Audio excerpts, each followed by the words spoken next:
Good morning and grand rising to you all. I hope you are beautifully well and okay on this Friday, the 13th of December.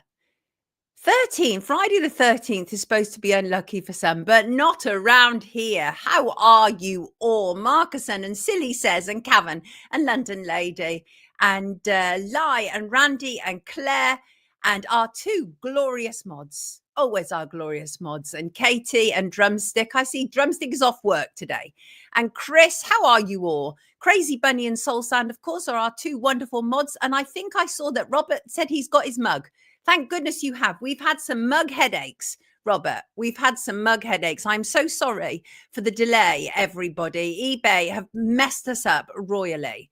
They blocked the account, then they unblocked it, then they blocked it again. So our mugs will not be going through eBay moving forward. But hopefully we've posted them all out, except 3 that I still need to. And that's 2 to our mods and 1 to our competition winner. So bear with me. How are you all today? I hope you are fine and beautifully alive and kicking. Thank you, Katie. Good morning, all. Morning from Glasgow, says Denise. How are you? How are you on this glorious, glorious day? What a weird week it's been. Has it been a weird week for you? I think many people have been experiencing some levels of madness. And hello, Marsh Girl and Karen. How are you both? How are you both? Coming up on today's show, we'll be looking at Dubai and the London lad sentenced after a holiday romance. We'll also be talking to Nigel Jacklin, a regular around here, statistician. He's going to be talking about an asylum site victory that they've had in their local area. And we'll also be joined by journalist Warren Thornton, brilliant journalist Warren Thornton, breaker of stories. He's going to be talking about what's really going on in Syria, not what you read in the intensely captured mainstream media. And we'll be looking at Luigi Mangione's hero worship and questioning whether it's really the same guy. And Liam Payne, potential more charges to come. Jay-Z, the skeletons are falling out of the closet faster than you can shut that door. We'll also be looking at cousin marriages in the UK. Yes, they really do exist. And there's a move now to see that they're banned. And Canada, euthanasia drive, the increase in assisted dying in Canada. And we'll be looking at pubs and digital ID needed and what's happened with that BBC report about DJ Tim Westwood. And finally, we'll be ending the show on overcoming stress. I need to listen to this myself. Yes, I do. Plus all the usual good stuff, viewer emails and live chat. We do news differently around here. And you know why? Because someone had to. Someone had to. Good morning. How are people doing? Says MT70. Good morning, Ian and Peter and Jerry and Emma and Blind Hip Shaker and Stephen Hall and Adele. Hello, Adele. How are you, darling? And it's Christmas, of course, even more of a traditional time to have open fires. And guess what? The weffers have started. Oh, these stoves are so bad for you. Led by one Zongboi Shi, a fellow at Birmingham University. And guess what? He's a weffer. He's a weffer. Yes, he is. Good to hear it. Good morning, Tara. And back to roots. How are you? One of my racist Scottish uncles married his first cousin in England because it's not allowed in Scotland. Marvelous. And hello, Shem the lawyer. Hello. And I see that they're about to introduce face masks back into NHS hospitals in the UK. They're starting off at Lincolnshire. This is madness. We had this in 2020. And we know not only do they not work, they are actually problematic. Yes, they are. F the wef, says Jackie. Mother weffers, says Marcuson. Grand festive rising all, says Terry. Morning, John. Morning. Welcome in through the door. And honestly, my heart goes out to that little girl, Sarah Sharif. Absolutely awful, murdered by her father, her stepmother, enabled by her uncle. Long-term attacks on this poor child. Sorry, I can't find the words because I find it so distressing. Long-term attack on this child. The judge handed her over to a father who already had a history of violence and domestic abuse. The mother is Polish, was hardly seeing the child. This poor girl, I don't even want to think what she was subjected to. I don't even want to think. May these people be greeted in prison the way that they need to be greeted. Poor child. Poor child. Good morning, Vanessa. Yes, face huggies, says Dilip. Marsh got horrific attacks. Thumbs down, Robert says about Westwood. Robert, have you got your mug then, mate? Have you got your wake-up mug? What headaches we've had with that. Honestly, absolute headaches. Thank you all for being so patient. I really appreciate that. I truly do. And Philip sent me this to show me where he watches Wake Up. Watching now as I wake up. You might not be able to see, it looks a bit dark actually. Watching now as I wake up. I love Sonia in the morning, telling 100% truth. Of course, there's a picture of Jay-Z and Diddy on that screen. We were talking about them on Monday. I can work it out, Phil. That looks like a nice mantelpiece. I think you're in your bed. Lucky you. Lucky you. Lucky Phil. In his bed. Oh, yes. Right. We are shortly going to be joined by our first guest. Not too long now. Let me just see what else I wanted to talk to you about before our first guest arrives. Bear with me. No, that's too long. That's going to take too long. I need time to work through that.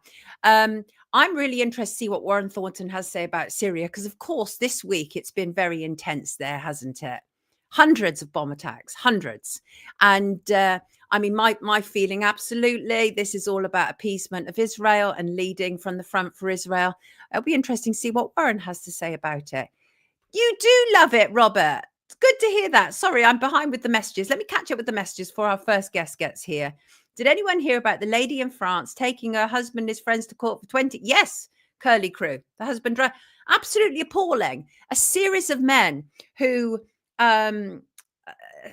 difficult how to say this on YouTube. They're very, very funny. We have to use the word graped, believe it or not. Yeah, that's right. Otherwise we kick off the censors. But a series of men graped this woman when she was asleep. Her husband was drugging her. And they were also, all these men were saying the same thing in court. And that was, we thought that she was all part of it, that she was enjoying this. It's like, come on. Get a grip. It's absolutely disgusting. And if he was able to find that sheer volume of men in his small area, it just scares me how many more he could find. Absolutely. Some people are just so wicked and so unconscionable. It reminds me of that British girl, Lily Phillips, who's it's just so awful. She's just so degraded. Now she's going to aim for, I think, 1,000 men. Is it in 48 hours or 24 hours? And she's like, her last one was like 100 men ran through me in one day. It's like she comes from a very middle class family. Her parents, certainly her mother, seems to be involved in sort of the management of what's going on. Such a level of degradation. Yes, 24 hours. There will be redemption. Wow, says Curly Crew. So glad I don't watch TV news, says Shug. Absolutely. MT70 said, I saw a learner driver the other day in the car with the instructor, both masked up. The brainwashing has been strong, so strong. Chris says, so sad about Syria. Vanessa Bealey knows a lot. Israel are bombarding their way through Syria to get to Iran. It's evil. She broke down while talking about it. Markuson, yes, Lily Phillips, because it's not natural to behave that way. It's not. And that's that only fans mentality, isn't it, where nothing matters except money and fame. And it's just awful. Like, what sort of values have you been raised with that you think that would be acceptable to do that to yourself? And what sort of value have you been raised with if you're one of the men who's going to do that? Like, ugh, it's awful. I saw all this coming. When I started documenting the sexualization of children about 2002, so over 20 years ago now. It would have targeted the Lily Phillips of this world. It would have been her era. And her era was very heavily targeted with sexualization. Yeah, I agree, Sail Away. Lily is a possible psyop. Look who aired the story. Yes, she is a possible psyop, because I find it very difficult to believe that any of this is possible. Michael says it's skank Olympic. Shem the lawyer, will you help me to help millions of Britain's families, babies, children? It depends what you're doing, Shem the lawyer. How are you helping millions of babies and families and children? How are you? Because I've heard a lot of people say that before. But hey, if you're going to and like legitimately going to, then yes, there might be a place around here to help you for sure. Right. I am just waiting for our first guest. She here? No, she's not. Marcusson, she broke down, but then announced she's doing 1,000 next year. Emma. Morning, Sonia. Morning, everyone, says Jacklin. Good morning, all, says LB. We're a little bit ahead of the curve this morning. I don't understand how her mum can stand by while she does this, says Teresa. Well, I suppose she's an adult, so she's entirely allowed to do this herself. But her family are doing more than just standing by. They're actively involved in the promotion of it. So it's fairly abhorrent. Nobody appears to, well, she's as I say, she's an adult. It's entirely her decision whether she chooses to do this or not. But what sort of morals has she been raised with in the first place? That's what I want to know. Right. Let us welcome in our first guest. Here she is. Good morning, Radha Stirling. How are you? Wonderful. Good to see you again. Good morning. It's good to see you, and thank goodness for you, Radha. I've been reading this story about Marcus Fakana all week. I'm absolutely horrified. So basically, what we're looking at is two people of the same age who found themselves in Dubai at the same time, I think, staying in the same hotel. They began a holiday romance, 17 and 18-year-olds, completely legal in the UK, got back to the UK. The British Indian mother of the girl reported Marcus to the authorities, and he has now been convicted this week. I have so many questions. Oh, where has she gone? I have so many questions and she's just disappeared. Wait. I'm sure she'll be back any second. It's one of those mornings, obviously. You can tell that Mercury retrograde is still having its wicked way with us all. Lowering morals to harm the kids, says Jan. I tend to agree with you. Any good news today? LB, there will be. I promise. Oh, yes, I promise. Maze Maz says Syria is in a terrible state. Such a disaster to those that are saddened by the state of the world. Indeed. Sonia, always first in the stories that matter. Thank you, Jackie. Here's Radha. Let's bring her back in. There she is. I'm not quite sure what happened. Don't worry. So I have so many questions. And one of them, first of all, not least, is why has he been charged and convicted and the girl hasn't? I mean, the reason for that is simply that the mother reported him to authorities from the safety of the United Kingdom. Had she reported it in Dubai, both of them would have been potentially arrested. So it looks like it was calculated to wait until they were safe so that she could report Marcus. This is a horrendous story. Any parent would be horrified by this. These are two people, consenting adults in the UK. And I know that the law is different in Dubai, but nonetheless, this appears extremely petty and problematic. What can you tell us? Of course, you have been working on behalf of Marcus and his family. So what can you tell us? I mean, at the time when I first spoke to Marcus, I asked him everything that happened. He didn't even know that she was 1 month younger than him. He thought they were the same age. And we're talking about, 30 days younger. So had it happened in October, it would have been totally fine. But in September, it was illegal. And it's just, it is extremely petty. And of course, they could have simply issued him with a fine or a deportation at worst, which is still quite harsh for someone of 18 years old. They can never travel to the UAE again and potentially other Gulf nations as well. It does have, a sort of life-changing moment, even going through that process to be issued with a fine. So it seems to me just extremely petty. I think that there was some racism. I mean, the UAE is notorious for racism, Yes. and yes, and the police officers at the time also marked in his file that he was older than he was. They said he was 19, and that he was of Pakistani origin and had Pakistani citizenship, which means they're treated completely differently when that file is pushed through the court. And despite him showing his British passport multiple times and requesting they change his file to reflect that, they didn't do it. And that pushed him into a higher court. It meant that he wasn't having his case heard in the court of misdemeanors. So it's just been a sham really from the very beginning. He's already been there, several months now under incredible stress. And his family, I mean, his parents had to go back to the UK. They worked jobs and they needed to pay for the legal fees, and he was just out there on his own. And I mean, it's a family holiday, isn't it? And you're Family taking your holiday turned older, into a nightmare. yeah. And it was for his father's birthday, I think. It was a birthday celebration. And you don't expect that. I think an 18-year-old traveling with their parents, they're less likely to look into all of the intricacies of the laws there. Quite. And especially when you're coming from the UK, the girl's in the same year of school that he's in. I mean, it just wouldn't even cross most people's mind. So I think, some of the social media comments saying you should know the law, you should respect the law. Right. Let's be realistic. Most 18-year-olds or 17-year-olds are not going to research that, especially when they're with their parents who, they sort of leave that kind of job up to them. They're not traveling independently. That's the reality. I've seen the social media comments. They're ignorant at best, but you're absolutely right. Nobody's putting themselves in the shoes of an 18-year-old on holiday with somebody of the same age, right? 30 days difference is the same age. And it's absolutely outrageous what's happened. And I'm horrified by it, frankly. And thank goodness for your firm detained in Dubai, because it's one nightmare after another. And I think this is really interesting, is that you have seen other countries respond far better than the UK when it comes to helping people who are in trouble in Dubai, haven't you?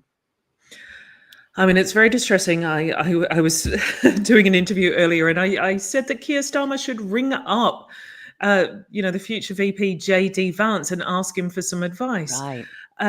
Keir Starmer, I get asked, but hang on, he's only been the Prime Minister for a few months. Maybe he can't achieve this. Well, JD Vance wasn't the Prime Minister. He wasn't the Secretary of State.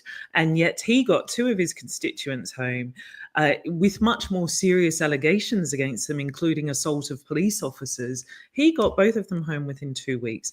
Ireland got Tory Tui home within 1 week. So what is Britain doing time and time again? We're seeing that they almost don't want to engage on this level. They're very submissive.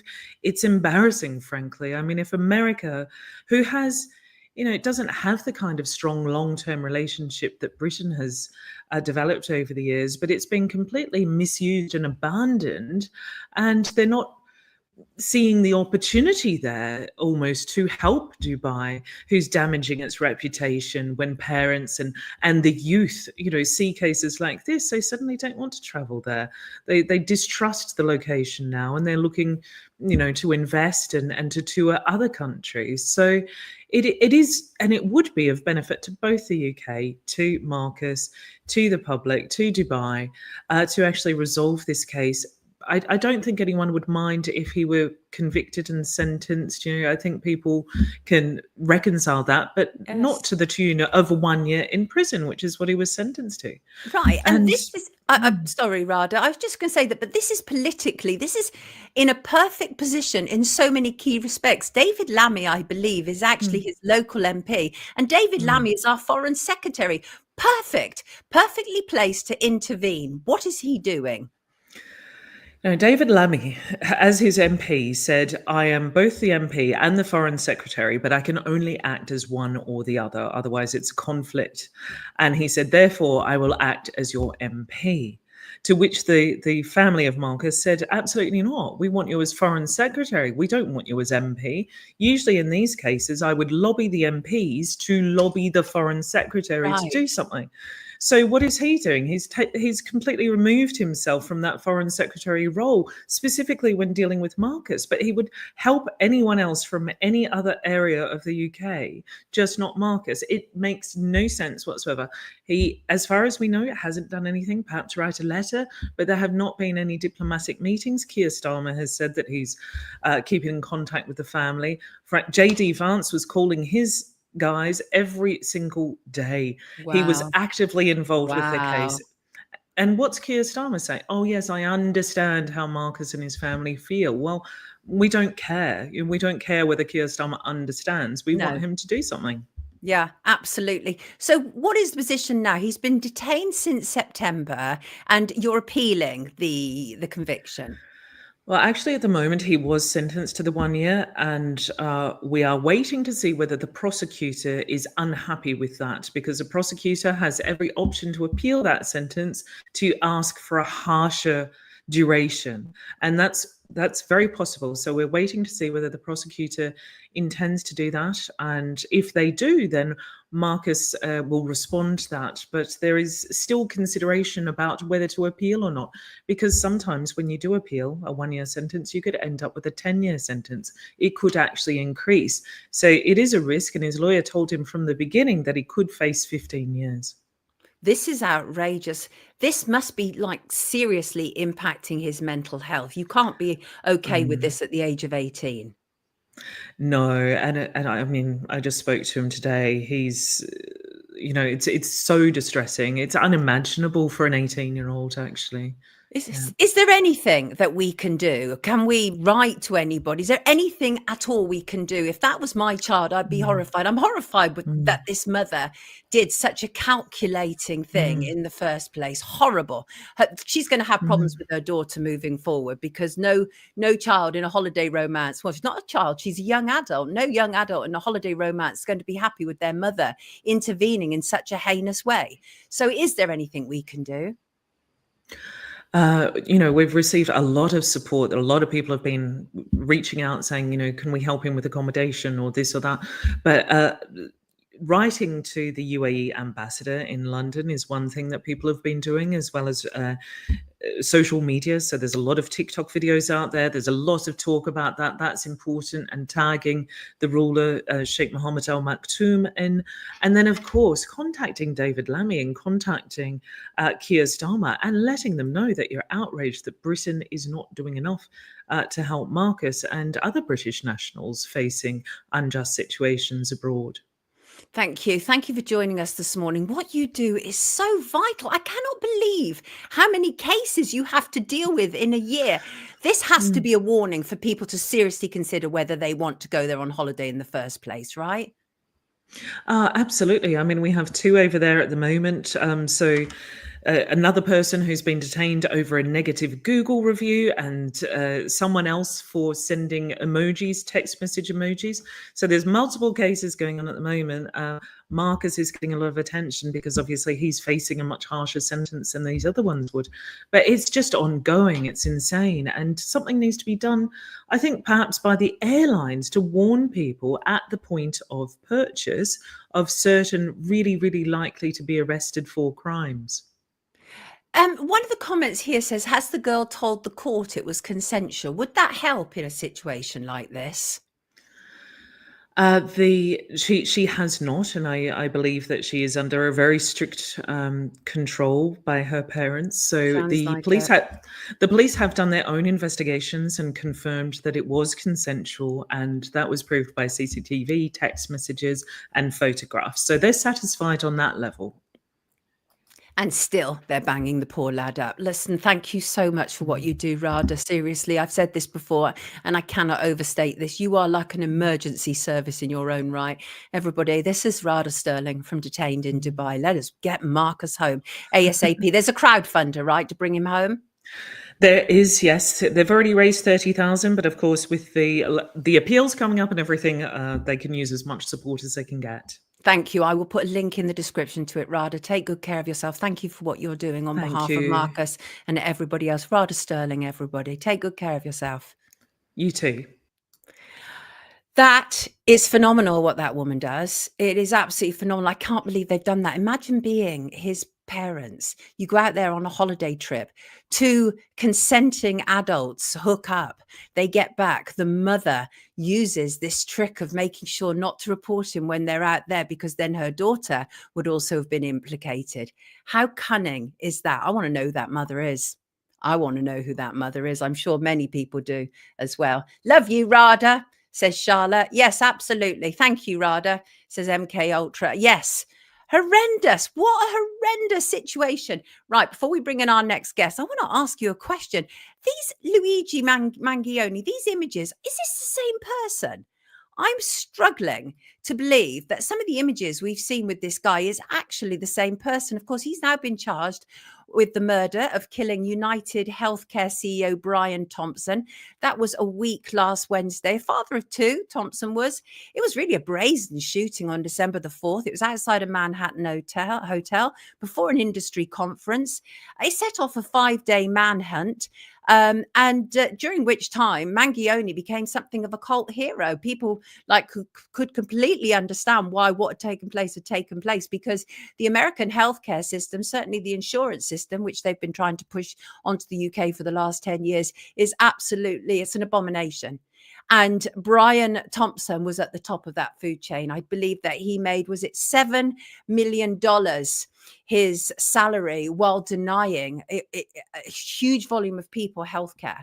And Mangione appears to have been one of them. There's a great deal of frustration about all this. Mangione is currently being held in Pennsylvania on gun and forgery charges, while prosecutors in New York seek his extradition. His lawyer said he plans to plead not guilty to the Pennsylvanian charges, but I'm very confused.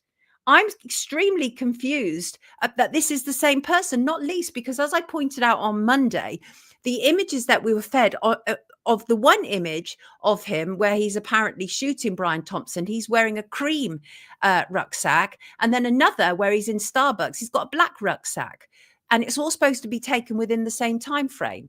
So it's very odd. But even odder, I think, in many respects, is there's literally merchandise now dedicated to this man. Several sites are selling T-shirts bearing his face with messages such as "Free Luigi," and "In this house, Luigi Mangione is a hero, end of story." Others sold hats with the phrase "Don't deny my coverage." I think it's really curious. Several others who are producing merchandise have produced what was on the gun casings, and that was "Deny, Defend, Depose." The words reportedly written on the shell casings, rather, found at the murder scene. More than $31,000 has been raised as of Wednesday. I haven't checked this morning. It would be well beyond that.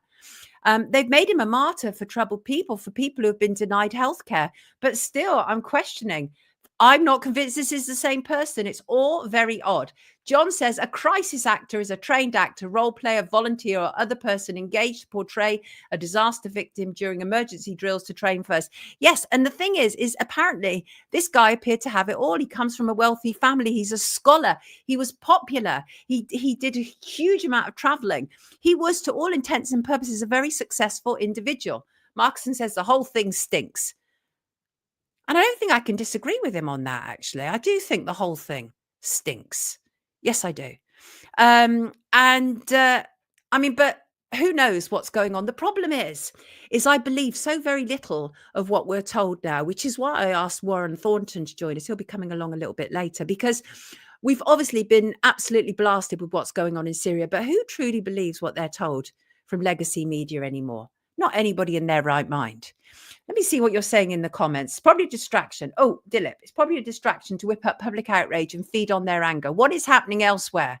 They can do anything with AI now, says Stephen. The green backpack was found nearby the shooting scene. Michael, there's a green one as well. So there's a cream one, a black one, and a green one. 3. Hope they don't use eBay for the delivery. Absolutely not, Cavan. Down with eBay. Down with eBay. Judith can't keep up with all the distractions. I hear you, girl. It's rather a lot, isn't it? We seem to be bombarded at the moment with distractions. It strengthens the call for gun control in America. It does. It really does. Remember what happened when we in the UK took gun control? I'm sure you do. We can't believe the MSM on things like this, and the anti-gun push in USA is key. I do not think he is the same as the original picture released. Oh, so it's not only me. Check out Lena Wen if you want to see a crisis actor. Where are the wanted posters for Bill Gates? Says Maze Maz. Yes, it's one of those days, isn't it? Angie, you can't. The problem about my tree, right? Something wrong with these lights. Like when I move away from them, let me show you. Right? Let me show you. Move this again. Right? Let me move away from it a second. Right? Go like that. And it should light up. These lights, for some reason, are darkening the tree because it's really light and pretty. Silly says, thinks he's the fall guy. Do you? Yes, indeed. I still think that these are the very distractions that lead people away from the real issues like Greater Israel. Well, we will be back on target to do with Greater Israel shortly, DD777. And actually, do you know what? I'm going to play this. This is while I'm just waiting for my next guest to arrive. I'm going to play this. Crazy Bunny has the strangest room. It is full of all manner of stuff. Everybody, tell me what this is.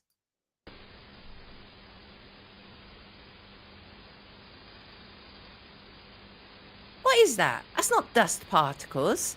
What is it? That's not flies. Unless she's her room is absolutely, that's not flies. Let's try that again. What do you think's going on there? The cat seems completely unbothered by it, Crazy Bunny. Crazy Bunny, what do you think? Stephen feels the same. It's distraction, isn't it? We're all sick of it. We're all sick and tired of distraction. Why all the photos? So many. It was like paparazzi. Yeah, they were great ones, weren't they? Shug, that might have been it. I didn't open a business account. I won't be now anyway. I don't trust them. Completely don't trust them. Orbs, says Paula. Mini UFOs, says Beats and Tapes. I see it. You're all in that kind of mood today, are you? Got you. It's dandruff, says DD77. I have orbs too, says Jan. Fallout Portal. It ain't dust. It's not dust, Crazy Bunny. No, I don't think so. Bubbles. See them all the time. Teresa said Pewey is having a party in Zoe's living room. Of course, that's in reference to lovely Steve Pewey. Steve Pugh, who died, left the party. Did you have the heating on, Zoe? People want to know. I don't know, is the short answer. I don't know if she did. I wonder, do you know what? I've been constantly messing up my guest times. This one poor guest, I've booked her twice and messed up twice on her.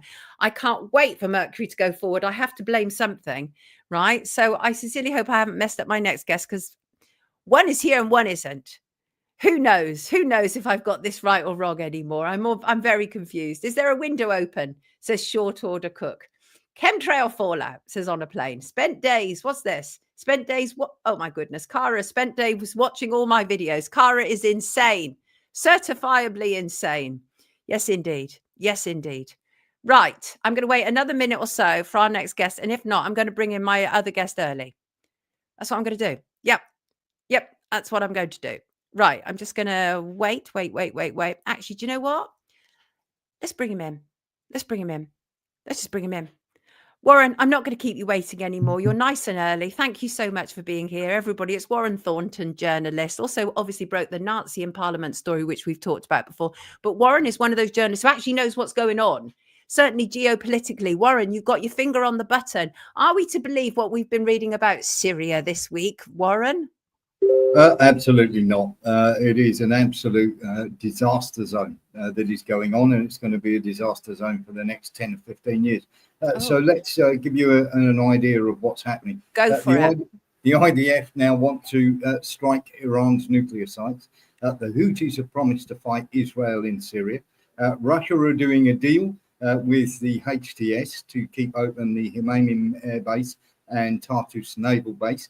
Blinken is there as well. We've got American forces there actually on the ground in Syria to fight ISIS. We've got the Kurdish and the Turks having a fight in Syria.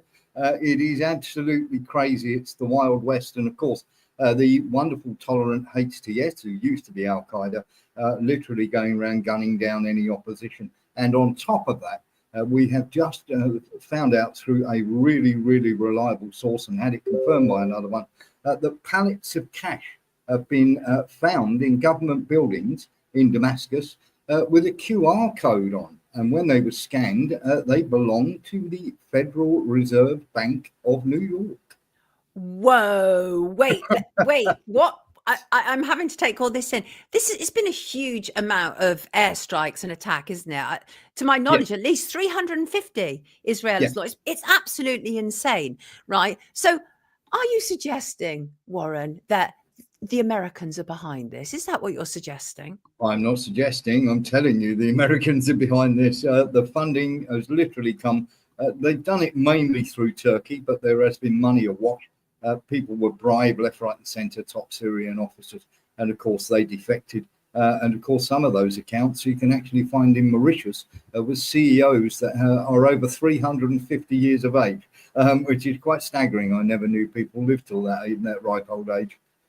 What are we to make of these so-called Syrian rebels? They're nothing of the sort, are they?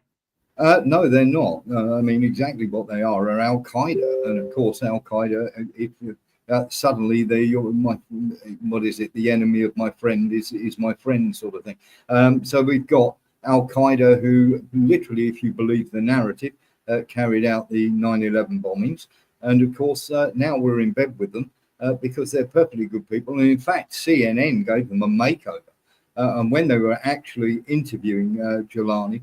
They put his pronouns up that said he, they, him. The state of it.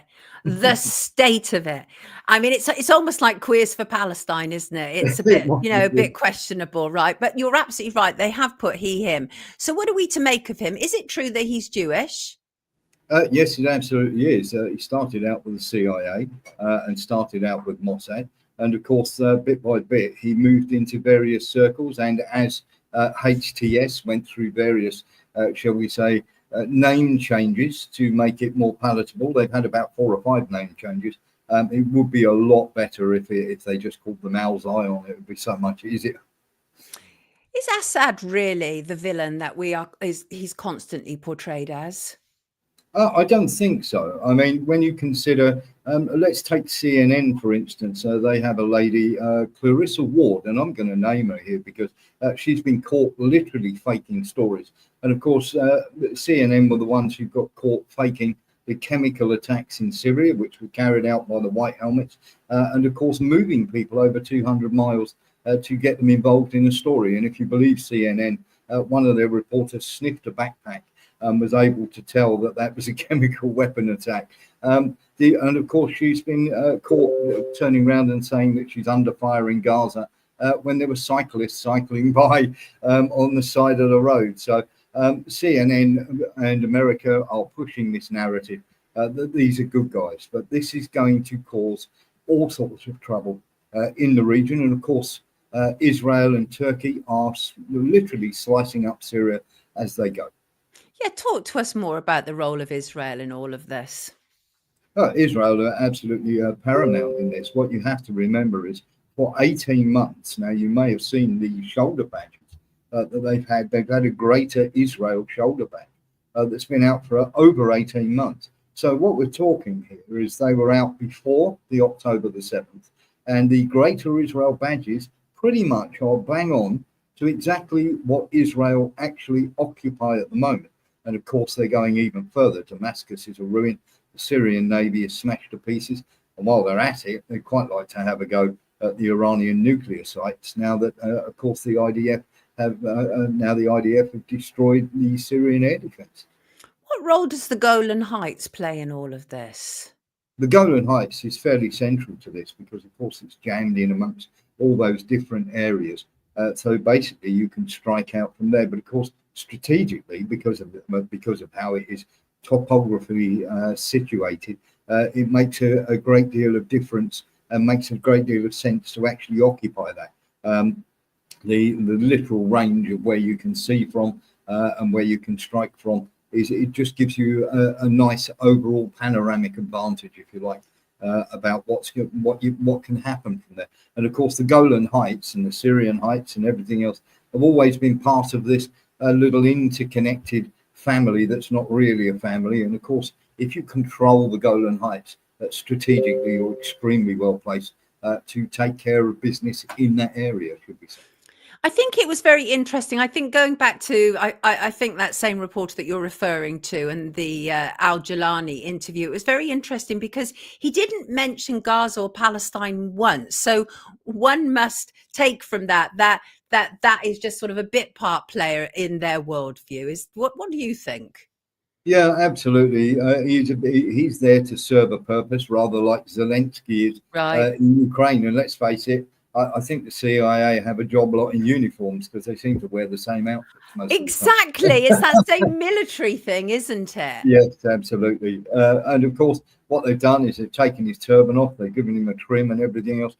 And I don't know whether you saw the Clarissa Ward story about freeing this guy from the terrible Assad out of a dungeon, neatly manicured, beard trimmed.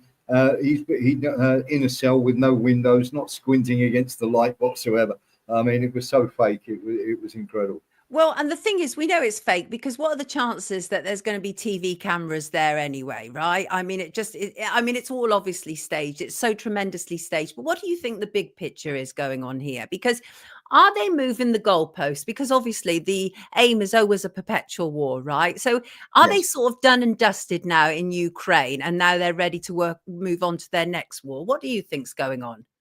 They're not done and dusted in Ukraine yet until Trump pulls the plug. And of course, they tried to get another 20 billion through just yesterday, and of course that's being blocked at the moment by the Congress. But they're trying to sign an act that will actually see that money go towards them. And of course, they are pushing Ukraine now desperately, saying to Ukraine, you must get the 18 to 25-year-olds into your army. Otherwise, we're not going to supply you with any more weapons. So that money's not going to Ukraine. It's going to the American military-industrial complex. And of course, all the upset, Israel will grab land, as they will. It's always been a land grab. The greater Israel. It's always been take some of Syria, take the whole of the Gaza Strip, and of course into the Lebanon as well, where they didn't fare very well.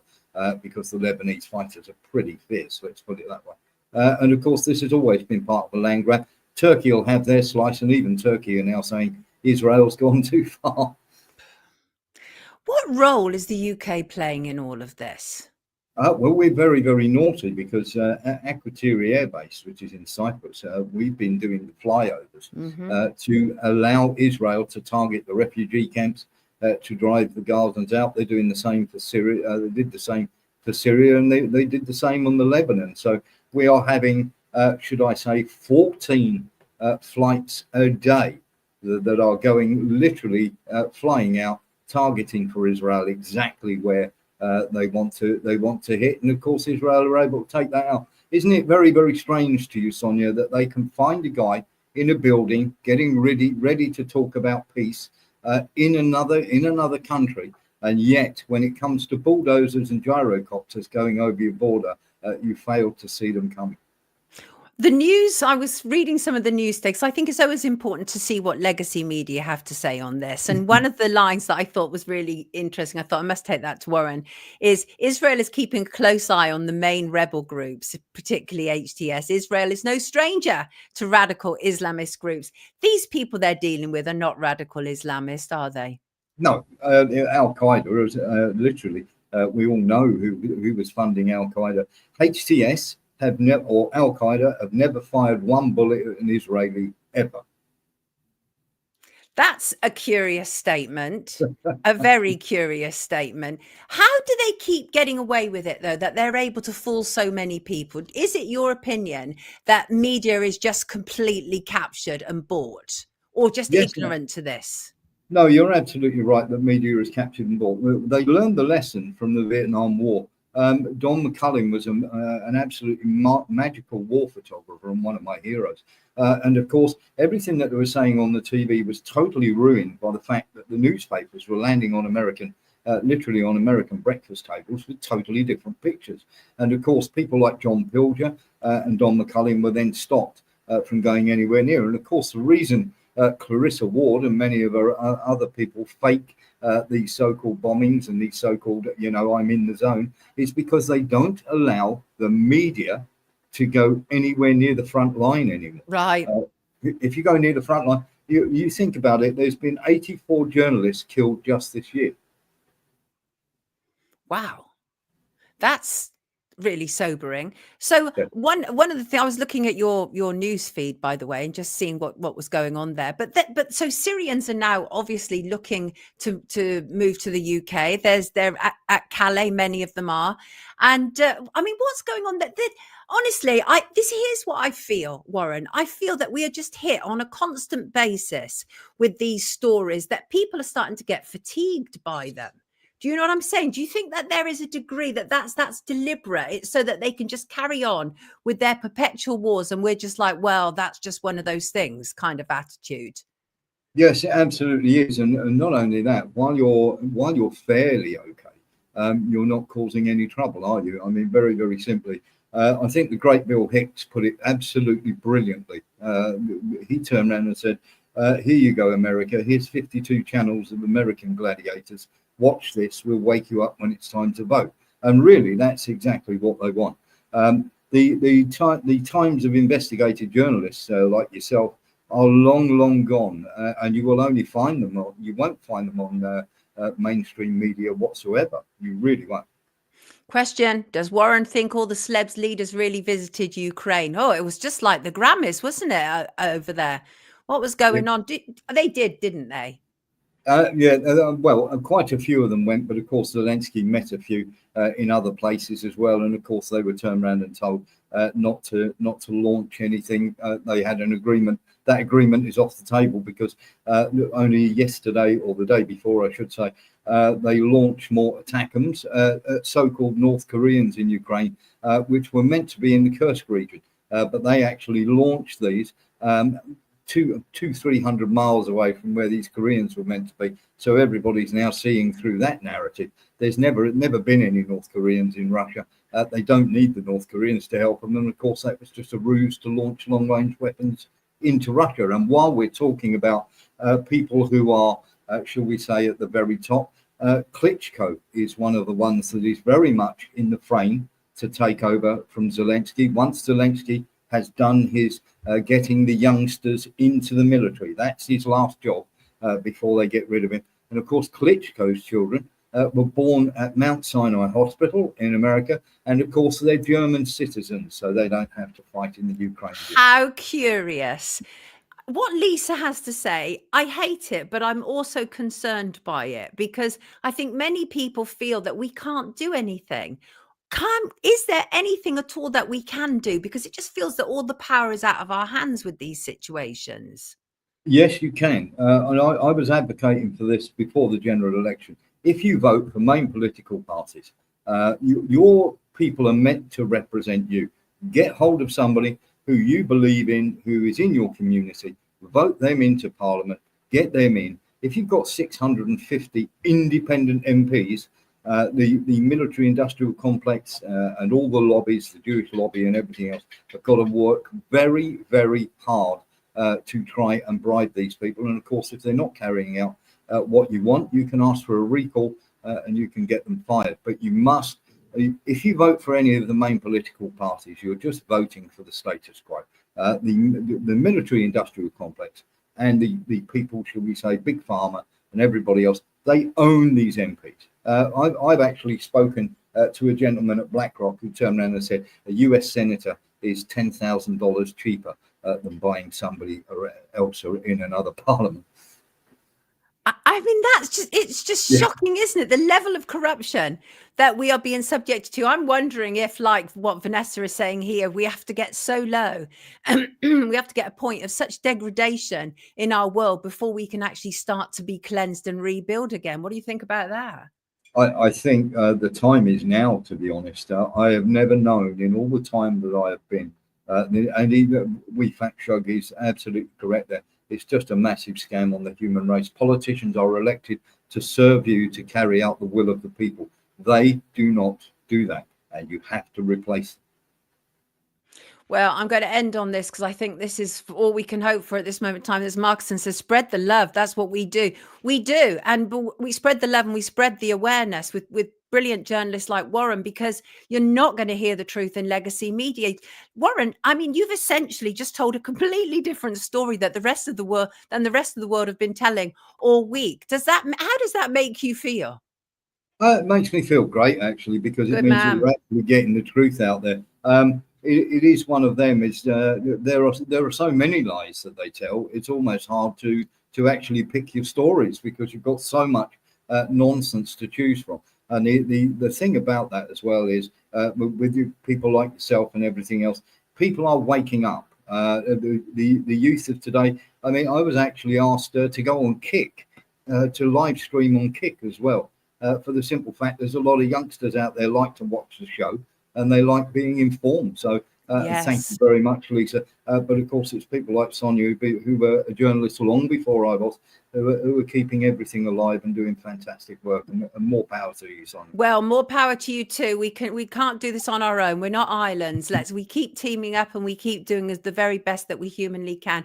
Everybody, you can catch Warren on warrenthornton.com. I will put a link in the description. Thank you so much for joining us this morning, Warren. Really appreciate your take. I far trust your take than anything else I've heard all week. Absolutely. And that makes me feel good to know that that's on our show. Take good care of yourself, everybody. Warren Thornton for you.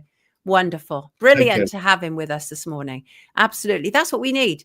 I mean, that is the reality, is that we're constantly lied to. You're not going to get that kind of take on mainstream media. No, you're not. I see my guest has arrived. I'm going to bring him straight in. Here he is. Hello, Nigel. Hi, good morning, Sonia. Got everybody confused. I'm having one of those days. I'd overbooked people. I'd double booked. I'd forgotten guests were coming in. It is literally one of those days, everybody. This is Nigel Jacklin. He's been with us before talking about a number of things, including dodgy cops and the odd conviction of Lucy Letby. But you're here to talk about something completely different today, Nigel. Victory at North Eye. What does that mean? So North Eye is just to the north of us. We live in East Sussex, Bexhill, and it's an old military or prison site next to a small estate on the outskirts of Bexhill. And in March last year, we heard that the Home Office were considering using it to house 1,200 male asylum seekers. And a couple of ladies from the estate got people together on the 1st of April and said they didn't want it. And we've been fighting it for 20 months. And on Monday, at a public inquiry, prior to a public inquiry about it, we heard that they won't be using it. That's a phenomenal response. That's completely contrary to the type of responses that we're hearing elsewhere in the UK, because obviously there's a huge amount of money to be made with these accommodations. We know that. So let's just look at this a little bit. So there was the public meeting, there was the protest. You have most residents on your side, but of course there is they're sort of bought and paid people who are protesting. Obviously they also turned up as well, but I think most people were on your side and in agreement with you in your area. Yes. Right? Yeah, and the point that Warren made about our elected representatives. So if we start with the MP, he was a Conservative cabinet minister, and therefore if he wanted to keep his job, he had to support the proposal to use the site for asylum seekers. We actually ran a letter campaign expressing no confidence in him, and he stepped down prior to the general election. Then you've got the district council, and we did a petition which 2,000 people signed asking them to say no, and they didn't. So the only council that did anything was the town council, which is a lower level authority and actually didn't have legal jurisdiction, as it were. They held a public meeting in April, and 300 odd people attended, and there were no answers to questions. People were able to express their views, and the town council collated those. I stood up at one point and said, actually, the question we want to ask is, we want to ask the people here, do you want it or do you object to it? Put your hand up if you object. Most people put their hands up, and I said, stand up if you object, and the whole room stood up, and it was really powerful. And from that point on, it should have been clear we didn't want it. What were the main objections to it?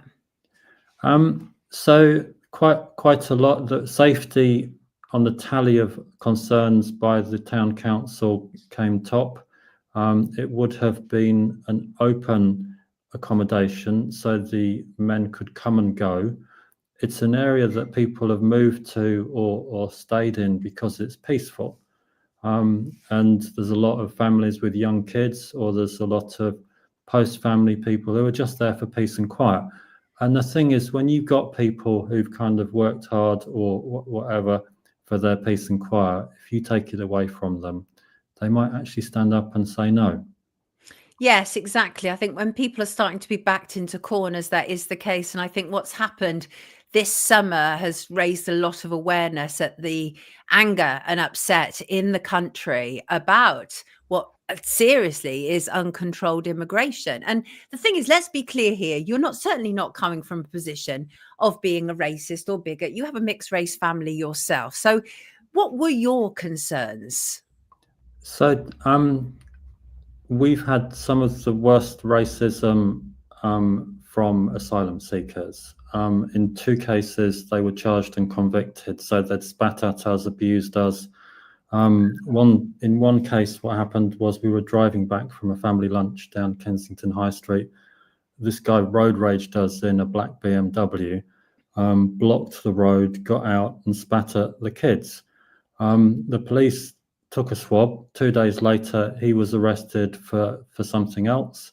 It went to court. He was a Belgian national of Iraqi origin who was staying with his mum who'd sought asylum here. He didn't turn up to court because he was back in Iraq at the time.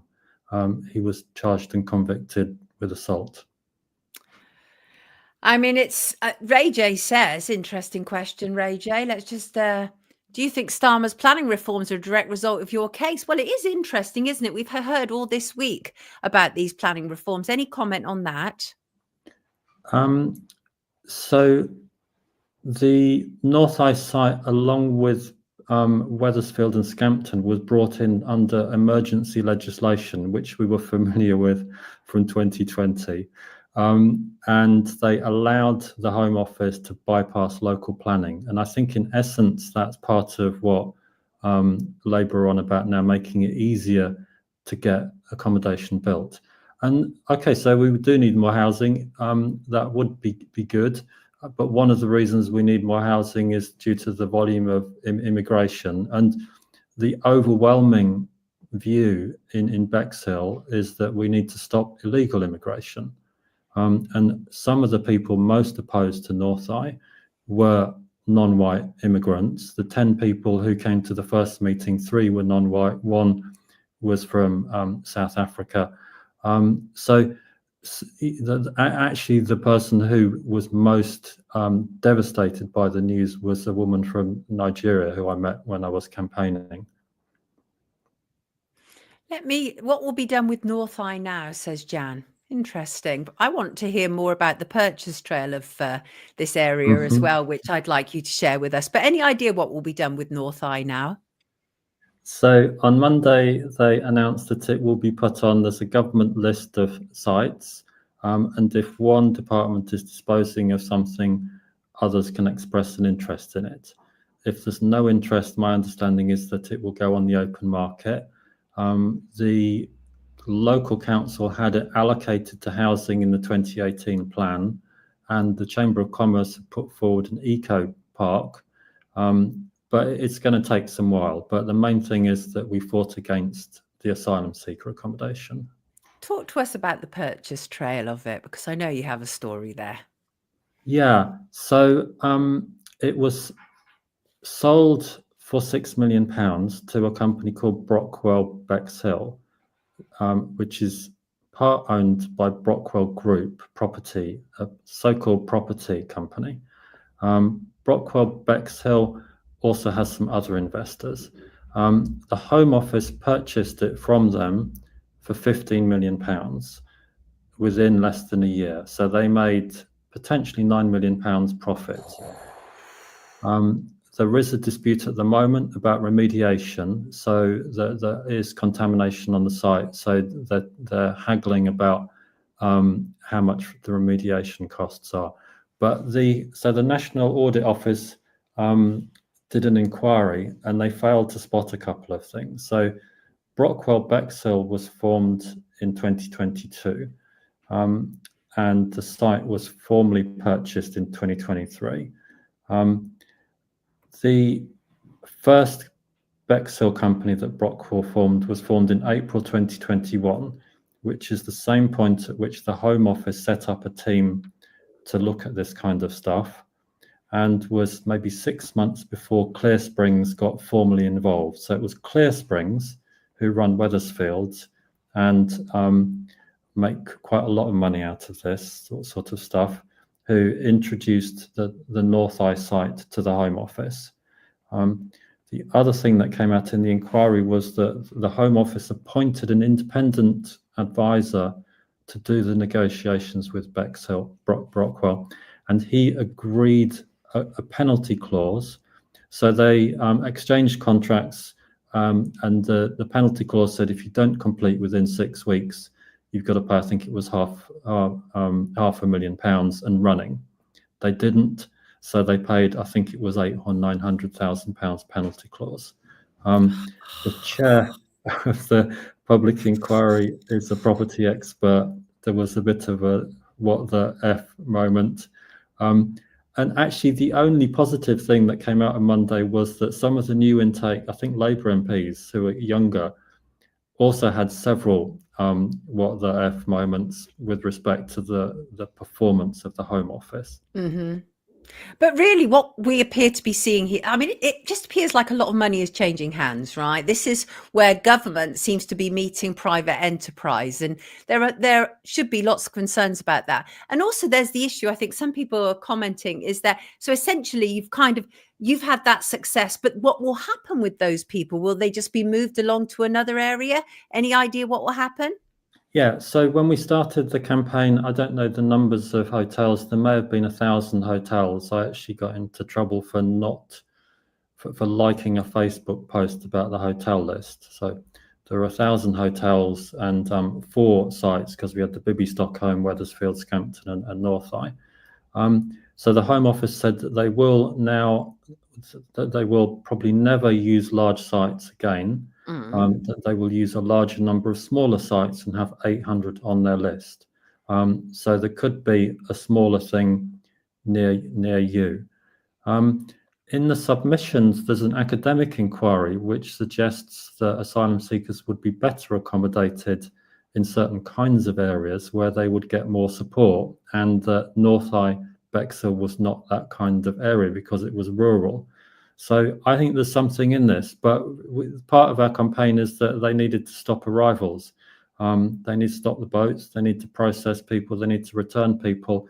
And actually going back to Warren's piece, we need to stop wars and bombing countries so that people can stay in them. Right. We need to see the big picture as well, don't we? I mean, part of the problem that I have is we are constantly being made to scrap amongst ourselves. And that, I think, is problematic. We need to be looking more up the food chain. Who's doing this? And but again, as I said to Warren, I think we're all so angry and so frustrated because it's as if we're powerless. But you've proven this week that we're not. When we get together, we actually can be quite powerful. Yes, yeah, and I think this might be our 3rd or 4th impossible victory. So we worked with together and the NHS 100K, and we stopped the vaccine mandates. And one of the people we met during this was Jay Bhattacharya, who I think may be getting a good job in America. Indeed. I spoke to him about Russia when he came over, and we both agreed that we didn't know what was going on in Russia and Ukraine. Interesting. Nigel, before you leave us, anything you want to say? I think thank you to the hundreds of people who joined the protests, who signed the letter to the MP and did the petition, and that if you think something's wrong, say no. You need enough people, you need to be in the right, and it might take some time, but it's possible. And I think the other thing, going back to elected representatives, so our local council didn't represent us. It's county council elections in May. So that's an opportunity for us to get some decent people elected.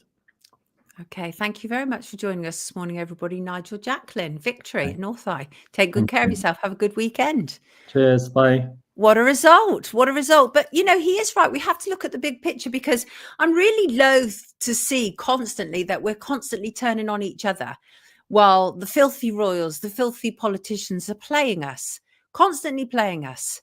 And that I find quite distressing. I'm sorry I'm so disjointed this morning. It's really weird. I feel like I've kind of slipped into some parallel universe, and I don't feel entirely here. If I'm absolutely honest with you, it's very peculiar today. Anybody else feeling a bit out of sorts? Anybody else? Nice one, Nige. Thank you, Nigel. Thanks, Nigel. You give us hope that things can be changed. And the thing is, this is not about attacking people. This is about, we have worrying concerns. And the fact that Angela Rayner makes an announcement that, yes, they will be fulfilling their promise to create more social housing, but that will primarily be used for immigration, is obviously problematic. Talking about Angela Rayner, can I just tell you that I'm just at the moment planning a Christmas special, right, for Christmas week. It's going to be a pre-recorded one. It will be on Friday the 27th, I believe, because I think Christmas Day is the 25th. So it'll be on Friday the 27th, and it's going to be a special. And our Christmas message will be from Angela Rayner, aka Intel Lady, which I'm very much looking forward to. Teresa, you got weird energies as well. Yes, some weird energy here. All roads lead to Edinburgh tomorrow. We're off to Edinburgh tomorrow. Yes, we are. I'm speaking at Edinburgh tomorrow. And then we have an after party and Teresa will be there. And I received your lovely email, which I will find and read a little bit later. But yeah, I feel a bit out of sorts, people. Sorry about that. If I appear disjointed, it's because that's what's happening. And I have no idea why. Right. Just this Jay-Z update. This is interesting. He came out fighting this week, obviously, after he was accused of raping a teen girl. But his enemies also came out fighting. That includes Carmen Bryan, who got pregnant during a 9-year affair with him. She was having an affair with Jay-Z when she was actually dating Nas, another rapper. So clearly lots of morals going on here. 9-year affair. Who has a 9-year affair? You really are the side chick when you're having a 9-year affair, trust me. She was angry on Instagram this week. She said, these days people don't defend what is right. They defend what they like. And that's why we call you groupie. Not sure if you're in a great position to be calling others groupie, Carmen. Anyway, she wrote a book. She described herself as the hip hop Helen of Troy. She was talking about one of the tracks that Jay-Z did with Kanye West, actually on the track Monster. And actually the lyrics are really problematic. I'm going to quote them to you. It was kill a block, I murdered the avenues, I rape and pillage your village, women and children. And of course, those sort of lyrics are now coming back at Jay-Z. Full pelt.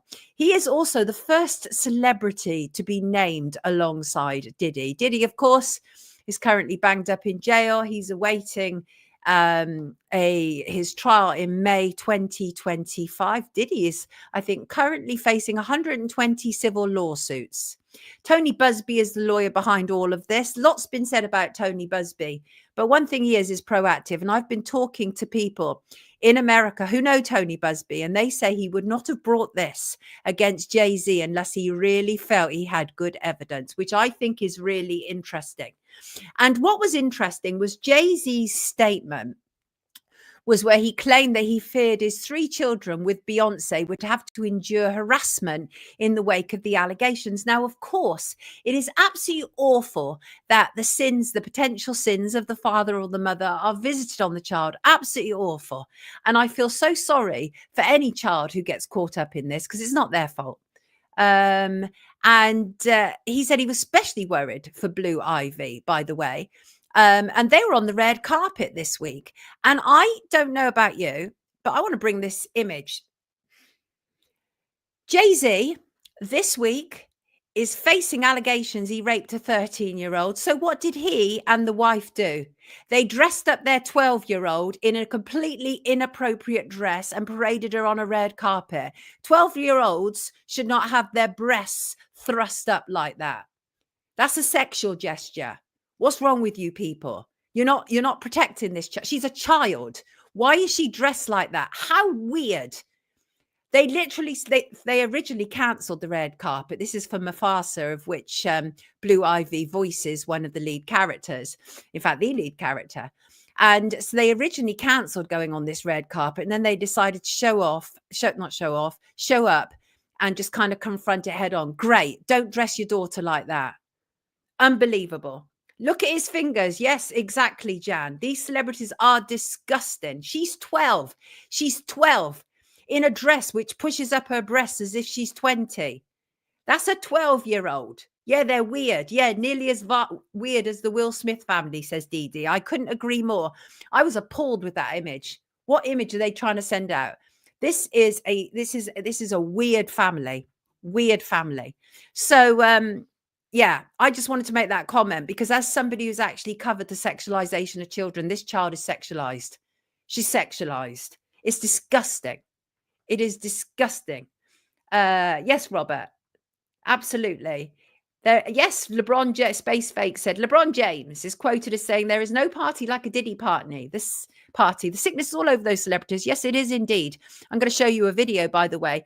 And hello to Jay Goldsmith, one of my lovely patrons. I promised I would look into this whole issue of the Ali Carter, who is said to be a Diddy survivor. Ali Carter has been talking about her experiences. She talked about how there was tunnels under the Getty Museum. I haven't been able to progress much further on that, Jay Goldsmith, but I wanted to just comment on it to let you know that I'm still on it.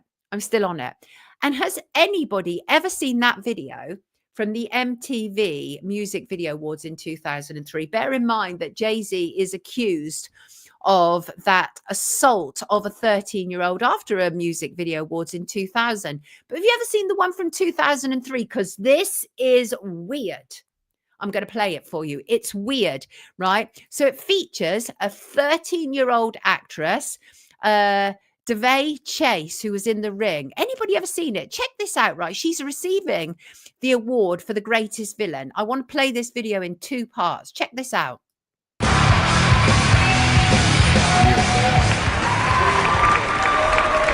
Hey! Oh my gosh, this so rocks! I just want to say, You're doing so good. You're doing so good. Ashton Kutcher and Diddy. I just want to say, They both groped her weird. everyone will suffer. That's from the film. By the way, that's from the film. And then they her off. Bear in mind, Ashton Kutcher, regular at Diddy's parties. I'm making no accusations about that clip at all, but it leads to something else. So this actress was then backstage. Watch Diddy approach her. Watch him approach her. Ready? You're worried. Coming to the after party tonight? Yes! Coming to the after party tonight?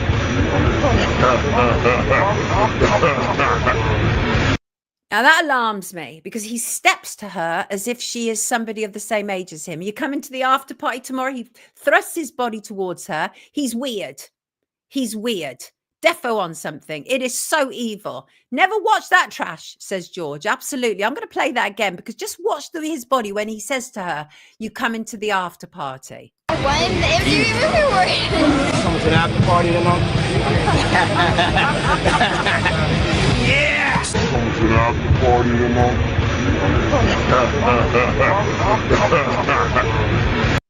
You're a sicko. That makes him look sick. Yeah, that laugh. Yes, who said groin first? Because that's true.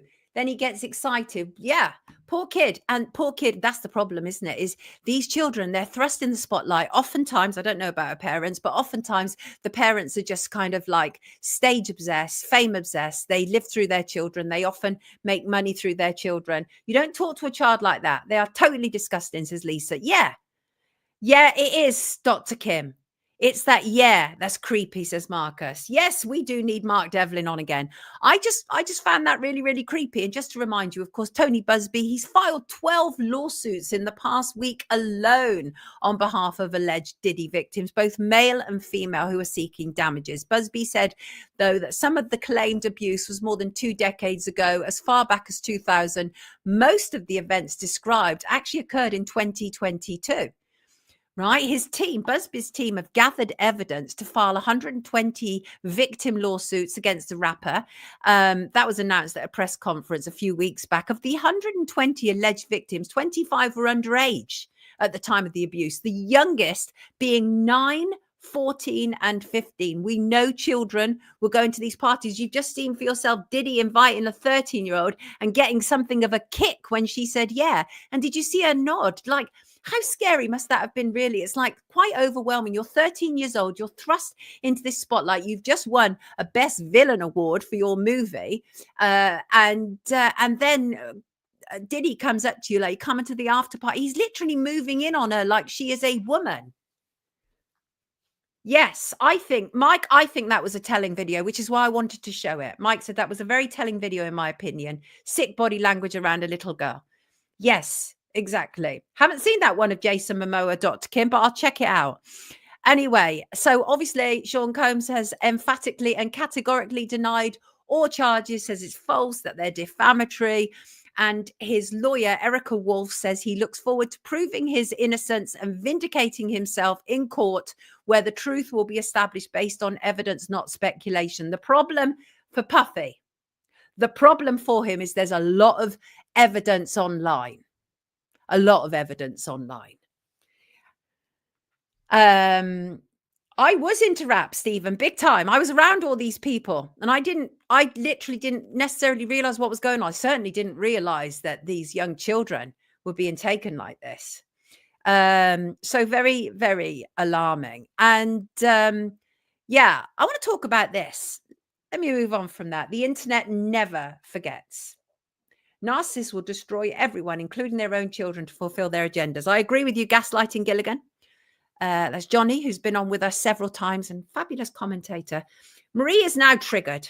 Sorry to hear that, sweetheart. I think I might be about to trigger you. Everything I see with Diddy is seedy. He's seedy, Robert. There's no getting away from it. He's seedy. Some people just stink of it, don't they? Right. I hate to say this, but I think I'm about to trigger you guys more. And this is not intended. But by the way, just to say, at that particular MTV, guess who was the main performers? Why, Beyonce and Jay-Z. Crazy in Love. MTV 2003. I remember that performance. I remember it very clearly. Yes, I think they are worried about Kash Patel releasing some evidence. Yeah. But anyway, it's interesting. They were all there on the same night. They were all there on the same night.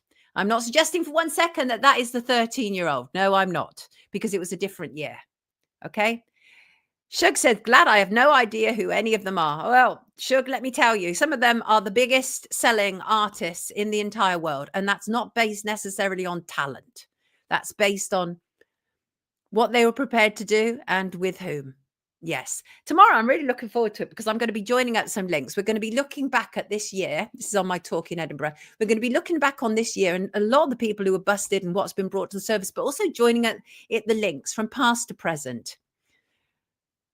Because there are links to be had. And don't anybody tell me that Diddy was just filming for himself. No, not at all. This is a similar MO that was operating for Epstein as well. This absolutely had to involve secret services. There were too many influential people who were rocking up at these Diddy parties who were compromised and they were being filmed, right?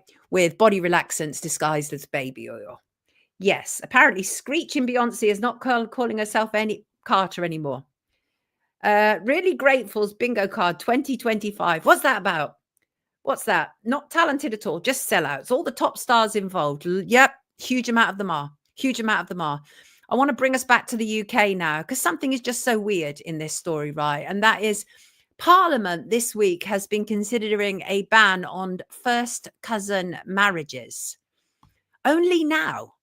Like everything we know about first cousin marriages should be an absolute no-no.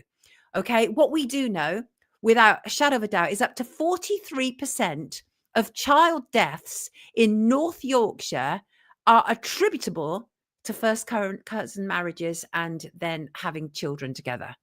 In 2017, 1/5 of child deaths in Redbridge occurred because their parents were blood related.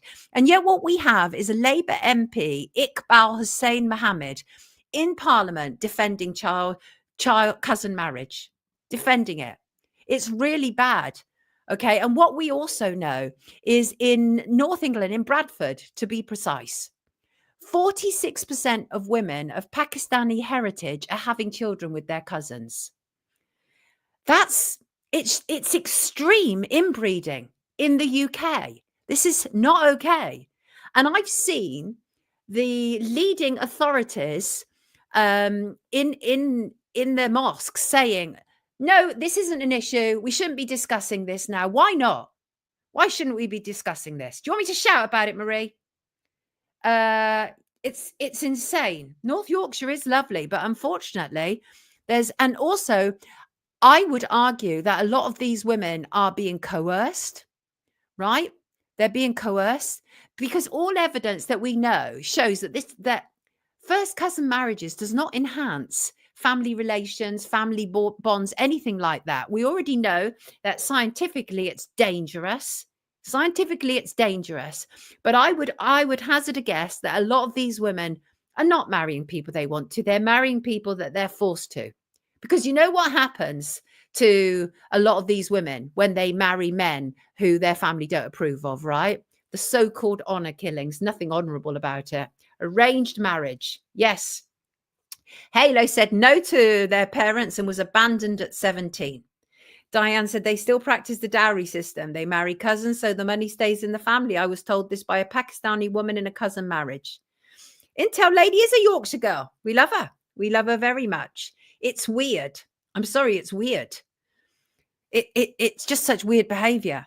And, you know, a lot of the time, the women and children are very secondary in all of this. This is what the family wants. This is what the men want. So I was really quite shocked to see a member of parliament, even though we all know how low they are, but a member of parliament arguing that this is a good thing. Ugh. Makes me sick. What's that? Who would have thought, John? There is no honor in death. Arranged marriage, says Liam. Yes, absolutely. Absolutely disgusting. And honestly, people don't want to be funny, right? But 2030, there's that year again. Are you ready for this? Look, I'm sorry. Look, if you are conspiratorially minded, this one's going to blow your gasket. Are you ready? I don't even want to tell you. Do you know in 2030, there's that year again, Ramadan and Christmas fall at the same time. Yes, they do. Right? Ramadan is usually around May. Okay. And so I asked a scholar about this, what this was about. And because the thing is, obviously, in the UK, in Western society, Christmas is a really big thing for us, right? It's a really big thing. And now it is likely to be overshadowed by Ramadan in the UK. Oh my. Yes, Marie, I'm sorry, it is. So basically, this is how it works, right? This is how it works.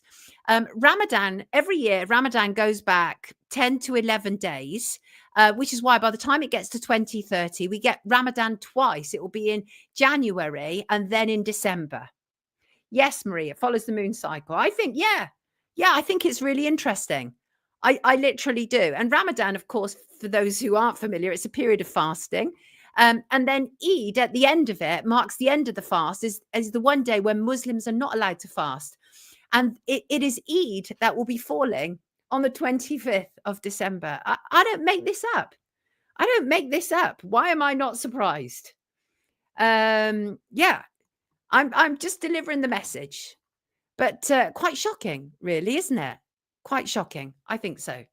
So make of that what you will, really.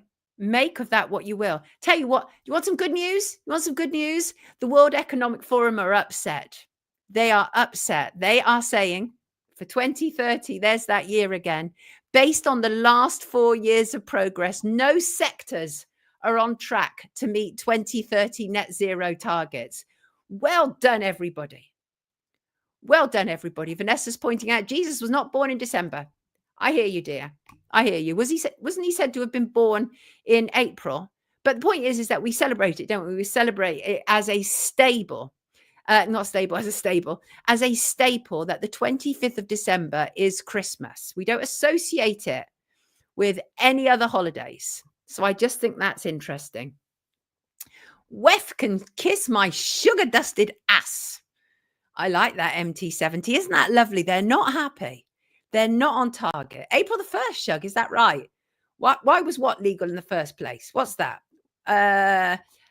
Mary, I think Mary is talking about first cousin marriages.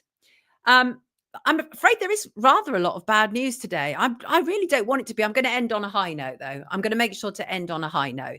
And that is, obviously, over the last few weeks, they've been voting in the British Parliament about assisted dying, really assisted suicide.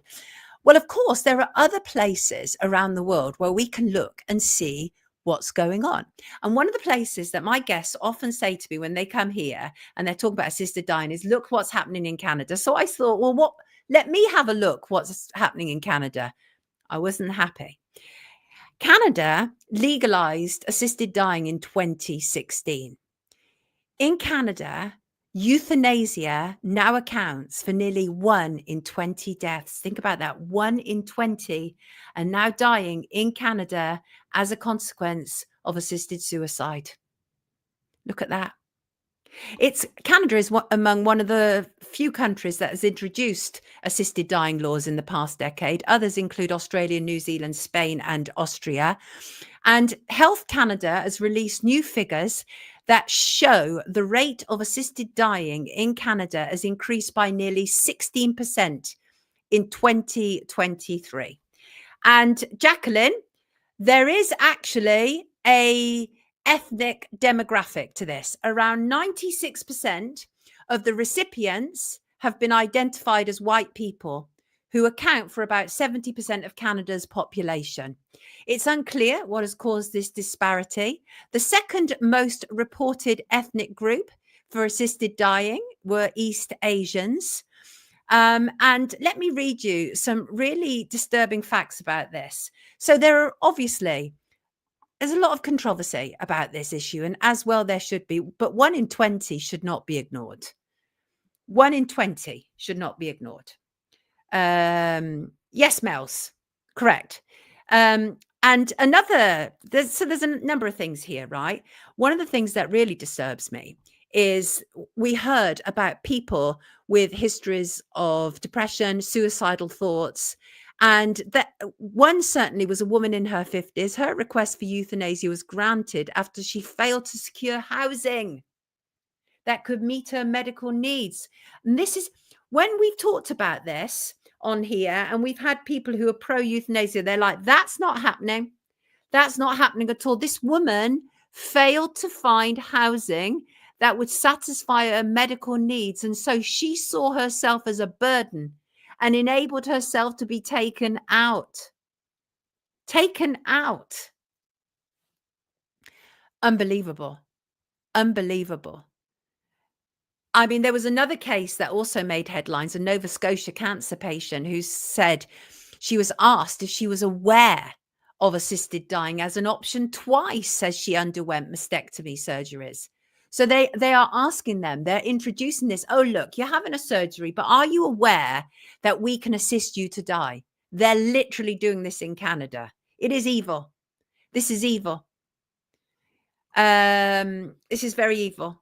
There's no other words for it. This is literally right in front of our face now, but 1 in 20 is not to be ignored, because this is coming to a NH hospital near to you soon if we don't fight back against this. I used to be very much on the fence about this, because I've thought, well, what would I do if I was in that position? I had terminal illness. I would not want to carry on living. But then when I saw some of the ideas around Kim Ledbetter's bill, Kim Ledbetter, who people around here know I don't trust, dead MP Jo Cox's sister, absolute weirdo sister. I've never seen anybody so gleeful about assisted dying, well, except for Esther Ranson, who's also gleeful, and her daughter Rebecca. These are weird people, very weird people. But when I realized the people around the assisted dying bill and what they've done over the last 4 years, they have run to kill us off. They've run to kill us off, and now we're going to give them permission to do it. Nah, mate. No. Mels, talk to me. What's that? Mel said, it saddens me how far this world is removed from this thing called being human. I get how some people are giving up. Yes. And Shug, that's been my position. It's a very tricky subject, but trusting Gov to run it is a huge no-no anyway. Yes. Marie says, free Lucy Letby. I should tell you, on my Christmas special, Marie, I will be joined by the very wonderful Professor Richard Gill, who will be doing a rundown of the last couple of years regarding Lucy Letby. Pension grab, says Jan. Yeah, right. If they can't deplete them, they can't deplete the pensioners by, look how they started. They raised the age of pension for women, right? Then they denied them, this is in the UK, then they denied them the winter fuel allowance. I saw a video yesterday of a man. Oh my God, it just reminded me of where I come from. And this man literally was sat there in his coat and his winter woolies in his home. Nobody should be doing that in the UK. I don't care what anybody says. We are the 5th richest economy in the world. What's an ice cream van? They jab millions. The mental health industry is thriving. Yeah, well, you know that it's people with mental health who are going to be most impacted by this because they're not going to be in their right mind. Of course, they're going to sign a form. I had depression. I know what it's like. You do feel like a burden. Yeah, it's horrible. You feel like a burden. Imagine that at the wrong moment, right? When they come to you with that form and just say, well, look, this is your alternative. Many people will just take it because they're not in the right mind at that moment in time. This is evil. And I think Canada has to act as caution for us all. Yeah. Yeah. And is it just me who thinks that this whole, I'm just going to move on now because it just makes me angry. Recognize this shot. It's of Liam Payne. This is one of the last pictures taken of him. And we're now hearing that police are probing 2 more hotel workers over his death. A receptionist who was filmed carrying him to his room minutes before his so-called balcony fall. Police in Argentina are reportedly investigating this hotel worker. And the suspect has been named locally as Chief Receptionist Esteban Grazi, who actually made the 999 call. Did anybody hear that? And it was really about Liam being off his face. But he was also amongst a trio of men who were pictured carrying Liam to his room shortly before the tragedy at the Casa Sir Palermo Hotel in Buenos Aires in October. And I don't know about you, but that picture of them carrying him it's weird. I mean, we are being asked to make huge leaps about this man. Now, I'm just going to be clear here. I don't believe this is a music industry hit. I don't believe that. But I do think something dodgy has taken place. Okay, Liam Payne, obviously former member of One Direction, and the first interrogation of these 2 new people will start next week. It will be done via Zoom. It will be between December the 17th and 19th. Public prosecutors have yet to make any official comment, but are expected to do so. But what we are told was Liam died after he fell from the balcony of his 3rd floor suite, just minutes after hotel staff escorted him through the lobby. So that's what we're being told. That's the official narrative. And initially I was like, well, he seems to me to be like a lot of other pop stars with too much money and too much time on his hands, and now not fulfilling what he wants to. He'd been dropped by his record company the week before. His girlfriend had gone off to the States 2 days before. And you have to question, why did she go, by the way? I mean, she did this video, I think on Snapchat or Instagram, where she was like, oh, I needed to go. I needed to get back to the US and everything. But why? Why couldn't you just hang around for a couple more days? Right? Why couldn't she just hang around for a couple more days? Liam was being detained because of his history of drugs. He had to be cleared to get back into America. And so he had been cleared and he was just waiting for the paperwork. But it's all very odd. 3 people are already under formal investigation. That includes Liam's close friend, Rogelio Roger Norris, former hotel worker Ezeal David Pereira, and Brian Nahul Payas. Payas is a waiter. He's accused of being Liam's drug dealer. He's denied it. He insisted, I never took drugs to him or accepted any money. I have messages where he's offering me money because he was apparently used to offering money for everything, but I never accepted anything. Mr. Norris in previous weeks has been described as Liam Payne's manager. He'd previously protested his innocence after being named locally as one of the trio under investigation. He said, I wasn't Liam's manager. He was my very dear friend. There's a whole stack of mysteries around Liam's death. A whole stack. There's the issue of a mysterious brown bag. On October the 18th, 2 days after Liam's death, an unnamed hotel employee came across a brown leather bag on the 2nd floor balcony immediately beneath the singer's room. Inside the bag was a bottle of Jack Daniel's whiskey, a number of unidentified pills. And what was interesting was it also contained a scrawled note reading, for Liam. It's not known when or how or who placed the bag there. So who did? What was that all about? Also, what happened to his gold Rolex? He had a gold Rolex. There was no sign of that £30,000 Rolex watch that he had been photographed wearing earlier in the day. So where's that? Where is it? Did people steal from him and then take him out? Because I don't believe that he accidentally fell over that balcony. There's these high railings. It's not that easy. You would have to actively work at falling over those railings. So something's wrong. I know there are issues of abandonment. And also, I bring up this picture because he was said to have smashed up.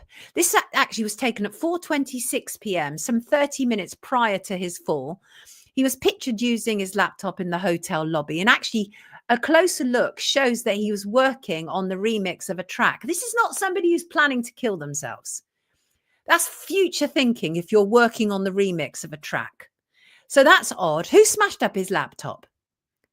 There's a lot of questions. He was also staying in a previous hotel, one of the most exclusive hotels in the city. And why did he swap hotels? Because the one that he went to was certainly not of the same caliber. So that's odd too. A question mark over his girlfriend leaving. Kate Cassidy. Why did she leave? I just find that curious. And what drugs have been taken? We're getting really mixed ideas from the results. And also, why didn't the hotel staff send help? Were they really complicit? What on earth is going on? There's too many question marks. And I think the big one is, why did his best friend leave him alone? He was clearly in a dire state. Why did his best friend leave him alone? There's a lot of question marks over this. What's that? Sorry. Yes, he's chilling out. He's chilling out. He doesn't look in a state of distress, does he? The whole thing is suspect, says Stephen. I suspect it is. And things like that happen in South America. I had a friend fall out with some Russians in Mexico. A few days later, he was found hung in his hotel room. Dark. Yes, exactly that. Why was he left alone by everyone he knew? Absolute abandonment. It is abandonment. What's going on? They probably all loved him when he had plenty, when he was there flashing the cash. And as soon as he was in distress, they were out the door. So that story is far from told. Far from told.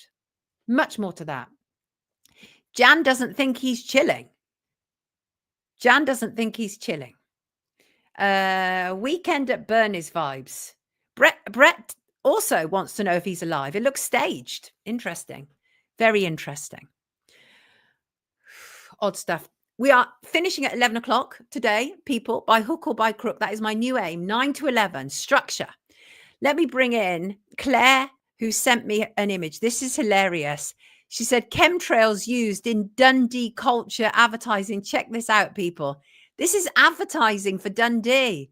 Look at that. Thank you, Claire. Thought that was brilliant. Yeah, Judith, you soon find out who your friends are. That's for sure. Yes, Marie, poor boy. So much of it is staged. I mean, absolutely. It is. Yes. Look at that. Yeah, Shug, Dundee. Look at that. Chemtrails used in Dundee. I just think that's bizarre, frankly. I mean, what are they trying to tell us? There's that X again, says MB. Indeed. Indeed. What an image. Thank you, Claire. Really appreciate that.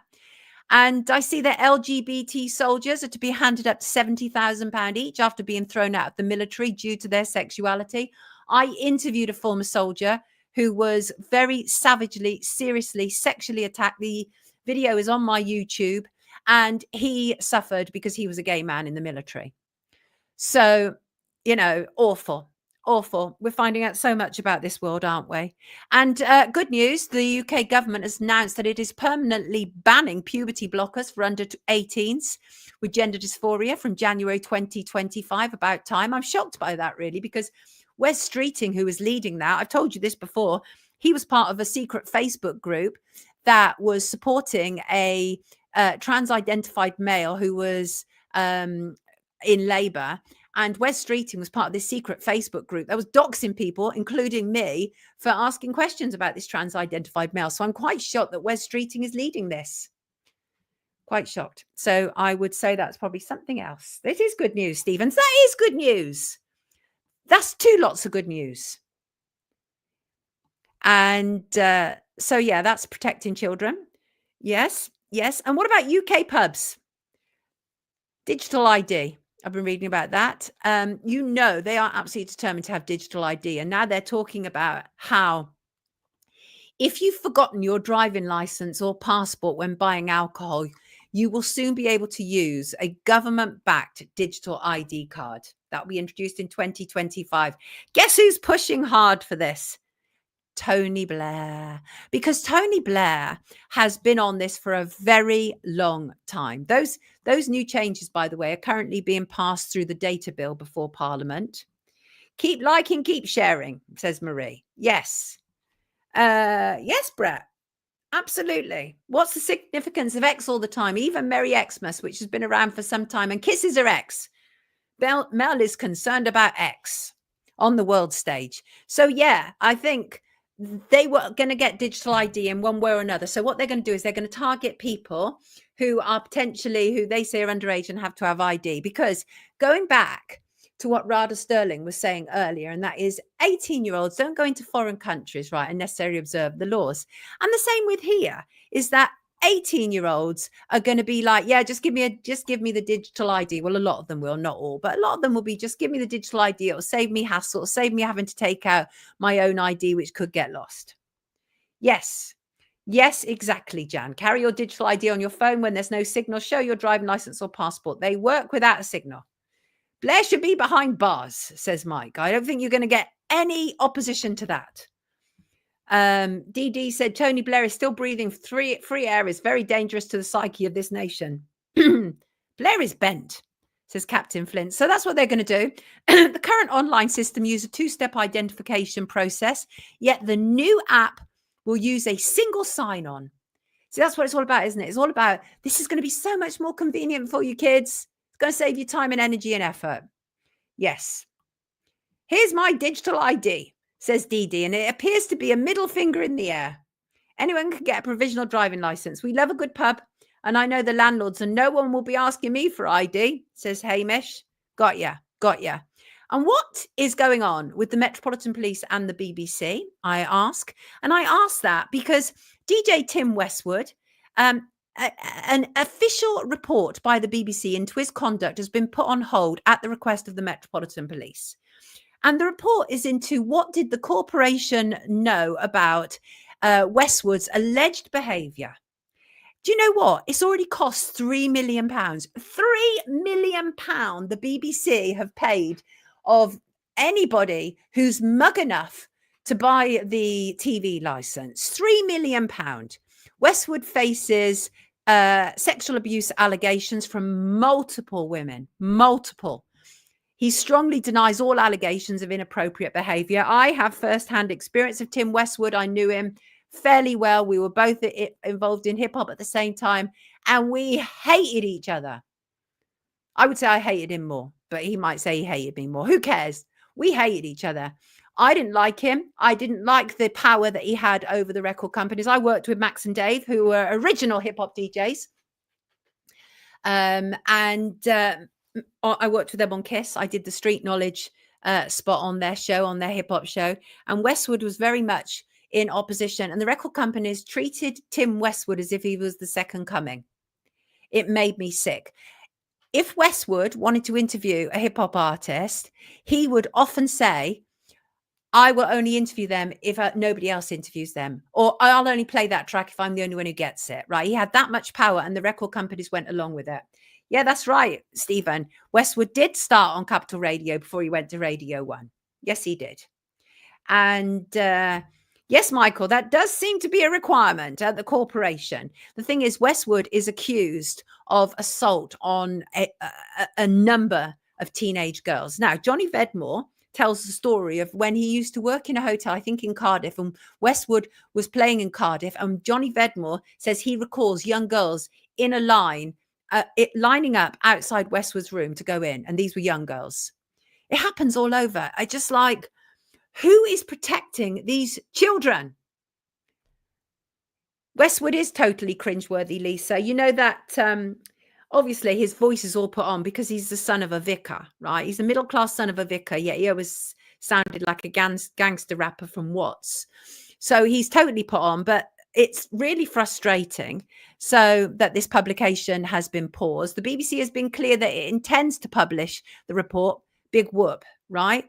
But a Met Police spokesman said, while consultation with the CPS is ongoing, we've asked the BBC to pause the publication of its report to allow for further time to consider any potential impact on the investigation. Scotland Yard said it was previously investigating accusations of offence alleged to have happened between 1982 and 2016. Yeah, Kenneth, what about a petition to have that statue at the BBC removed? I know what you're talking about. But the thing is that there's been a few petitions. They're not moving that statue. They're not moving that statue. They love that statue. Yes, Teresa, you've seen Johnny talk about it. Yes, absolutely. And let's talk about the TV license. David, one of our lovely viewers, said, Dear Sonia, I haven't had a TV since 2006, and periodically, about every 2 years, I've had to declare that my circumstances haven't changed and that, as ever, I do not require a license to watch television. No problem up until this year. Earlier on this year, I made the usual declaration and they sent me a confirmation that is valid until April 2026. However, in the last week, they want me to declare again after only a few months. Please see my attachment so you can see what I mean. And could you ask your viewers if they have experienced anything similar? And David actually talks about the statue. As you can imagine, after Savile, Edwards and the Gill statue, I'm offended that anyone would think I'm interested in funding paedophilia. Cheers, Sonia. And am I correct in thinking that your Wednesday shows will start in January? That is absolutely the plan, David. Has anybody else got a TV reminder for a license before they're supposed to? David, I think what this says, not yet, says Brett. David, I think, what statue, says Marby Dog? The Eric Gill statue, Marby Dog. That was commissioned by the BBC. I can't remember what it was now. I think it was the 50s. I've done a video about it. I've got a video on YouTube about it. And Eric Gill sodomized his sisters, the family dog, his children, and the statue where he has the naked boy with the man, and it is based actually on a famous image. And what Eric Gill did was he elongated the child's penis for the statue. It's disgusting. It's disgusting. Issue a cease and desist letter, says Sail Away. David, issue a cease and desist letter. Tell them that hotshot investigative journalist Sonia Poulton is onto this and she's not impressed. Am I giving you goosebumps, Marie? Why is that, darling? 3 billion. 3 billion to promote child abuse and fake news. Do you mean 3 million? What's that? Oh, is that what they... Yes, and don't use Gill's font. Exactly. Do not use that font. Can you believe that font is still in widespread use?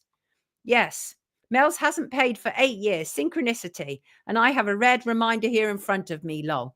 So yeah, David wrote back saying, why are you contacting me so early? My last non-declaration, which still stands, is valid until April 2026. Stop hassling me.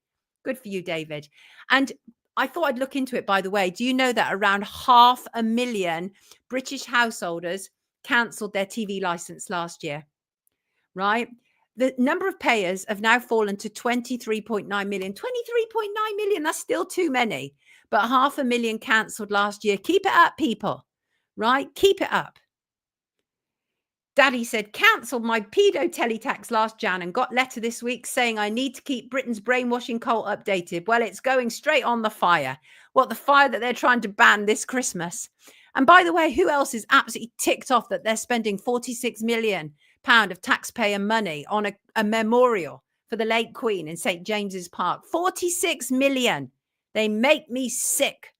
They make me sick. What statue? Jan. You know, the Eric Gill statue, right? We no longer have option to pay license fee. They take it through tax. Drumstick in Denmark. No. Cavan said, don't own a TV, never owned a mobile phone, yet still get a reminder. Mickey the monkey has been throwing them in the bin. MB, you have not responded to our letters. That's because I have no contact with you. Short Order Cook points out that Black Belt Barrister has been talking a lot about these licenses. Yes, Solid Gold Queen. Yeah, 46 million Solid Gold Queen. How dare they? And also, does it really cost 46 million to sculpt a piece of stone? I mean, it's going to be a national memorial to Queen Elizabeth II. That's a provisional budget of 46 million. They make me sick. Brett can no longer read or watch MSM in any form. Tax strike. Just say no, says Marie. Marie is in a militant mood today. I'm loving it. And can I just say, I can't wait to be in Scotland again tomorrow. I was there last June, absolutely loved it. And Teresa, who is in the comments and is going to be there, if she's not already, said, so excited, not long now. I've started a new book for my train ride. And she's quoting the last song that she ever got to play to her mum. It was Show of Hands, who sang You'll Get By. And they said, it's not fame or fortune or the rapture of the crowd. I am fighting for respect and understanding. And so say all of us, Teresa. And so say all of us. Let me take a glug of water. Blue Nomad, it's Friday. Yes, it is. Where's a tour of Meathil? Is that 46 million for a statue? I think Milford might be having a heart attack. We are in a spiritual war, Marie. Yes, we are. And I just want to say it's been a weird week. I've been very discombobulated. I really have. Like, lots of great things are happening, right? Lots of great things are happening. But it's just almost too much for me has been happening. And I did suffer some stress this week. And when we were coming back from Berlin, as one example, the journey was fairly horrendous. We didn't have a straight through. We had to change. There was a problem with the changing. Then they kept putting me through these kind of like, it felt like identity parades. I was stopped at every checkpoint. It was absolutely mad. And just so much stress. And I was talking to a friend yesterday. She was just saying, I just feel so unbelievably stressed now. I don't know about you, but certainly many British people feel very, very stressed about this time of year because Christmas, perfection at Christmas, right? We're raised to do this. We're raised to overspend, to want everything absolutely perfect. And one of my friends said to me when I was discussing stress with him, he said this brilliant quote. He said, if you want to test your memory, try to recall what you were worrying about 1 year ago. And I thought that is brilliant because that puts stress in perspective.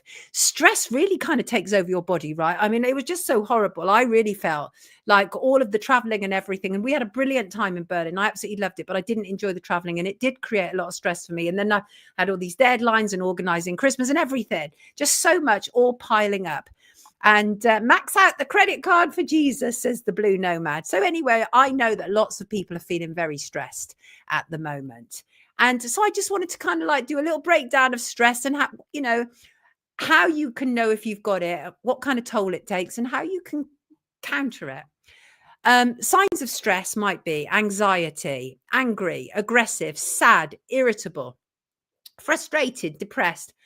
I had a real go at this woman at the airport and she was so rude and so bolshy with everybody. People were trying to get out of a lift and she had a massive like trolley and she was blocking the entrance so people couldn't get out of the lift and they were all trying to get past her and people were like, muttering under their breath at her. And she refused to move because she was determined to be the first person in the lift. So these people trying to get out had real difficulty. So eventually they did manage to get out and she got in. And then when it came to me getting, she's like, there's no room for you. And I just leapt in. I said, oh, look, there is. Anyway, there was a problem with the lift and somebody had to get out. And because I was the last one and I said, I'll get out. And but this woman was like, she was like, being really smug about it and everything. Anyway, I did say something to her. I told her about herself. I told her how rude she'd been. I swore at her. I basically gave her a piece of my mind. I was like, nah, I'm telling you about yourself because all these people in here hate you, woman, because you block them. And her luggage and her trolley just took over everything. She was just one of those people.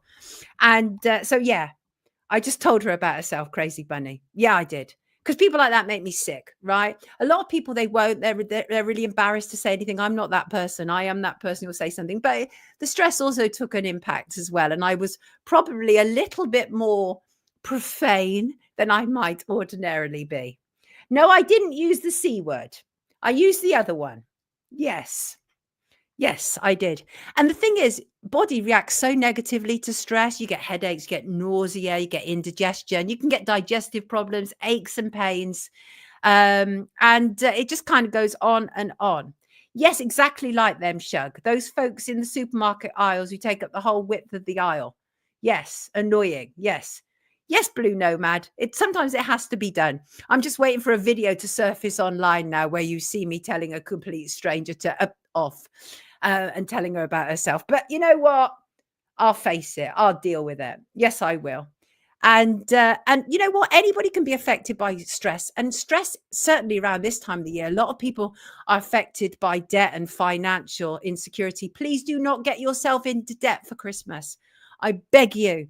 And people with disabilities, long-term health conditions are really feeling the stress about now. They are. But you can do things to help yourself. Recognize when stress is a problem. Okay. I have learned something about myself this week. And one thing I won't be doing is I won't be taking flights that involve me changing, because I don't like doing that. It's going to be straight through or nothing. So I immediately recognize what is a trigger factor and think about how you can make changes to de-stress yourself. And you need supportive relationships around you, people who understand what you're going through. And I'll tell you what, when I am a bit of a Karen sometimes, Didi, I can be a little bit, right? But I don't start on innocent people. No, I don't. But if somebody is behaving outrageously and everybody else is being quiet, I'll be the person who will speak up about it. So before you get to a place where you know you might be triggered by stress, please make sure you're eating healthily. Please be aware of how drinking alcohol may impact you. And also be aware that physical exercise and breathing in and out can literally help you, can literally save your life. And when you start to feel that stress descending, you know how it feels. Your whole body, it's like your brain is like taking over your whole body. Do everything you can to take some time out, even if it's only 5 minutes sitting down, right? Do that. Yes. Don't eat all the quality street like me. They call me crazy, and that is the one thing they got right, says Brandy. Not Brandy. Oh, help me. Please help me. Mercury is going forward this weekend, isn't it? Talk to others. Being on the naughty list for decades, so don't even get stressed. Just breathe. Just breathe. But you know what? Be kind to yourself. Try to keep things in perspective. Don't be too hard on yourself. Stress happens as a consequence of us having this kind of fight or flight mentality to a situation that we perceive as troublesome to us. I love you too, Halo. Karens are our secret weapon, says Marie. Don't Lemsip, this looks like good advice. Don't overeat at Christmas and then diet in January. That is extremely stressful for your body. You're absolutely bang on right. Let's be more mindful.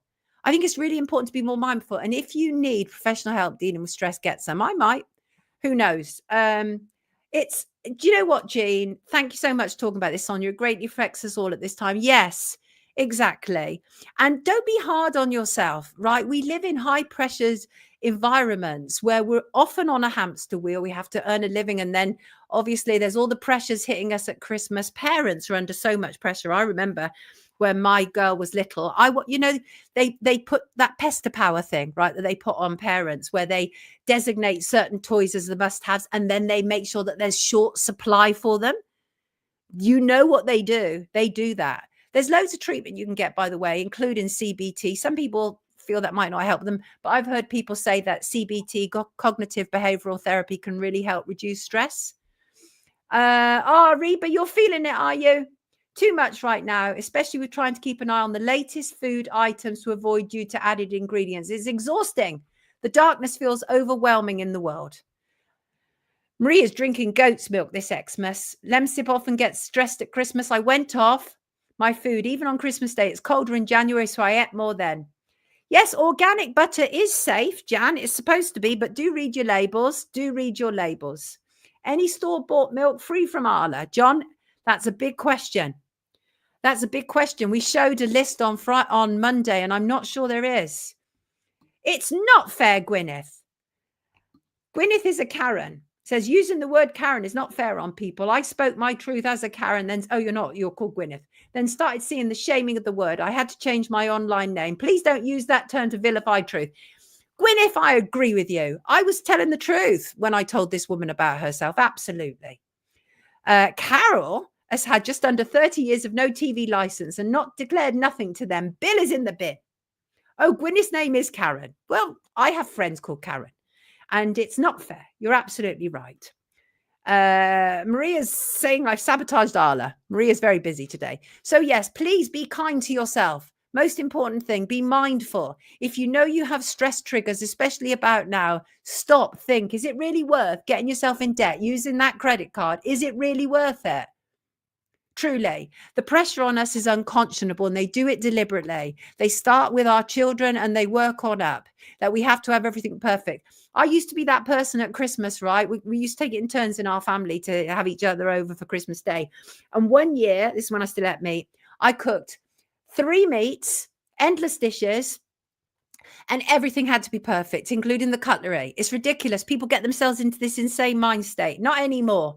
If I'm lucky this year, I'll stay in my onesie all day. The point is that you don't need to stress yourself out. Please don't. There are other people feeling the same way as you. Take a moment to breathe. Yes, I overspent one Xmas. Took me a year to recover. Exactly, short order. Brett said, just remember impermanence. Never done it. Brought up. If you haven't got it, you can't have it. Judith, this is a great thing to say. Bacon and eggs. Forget the madness. Do it on your time. Love it. Don't let the excitable people drag you into meaningless dramas.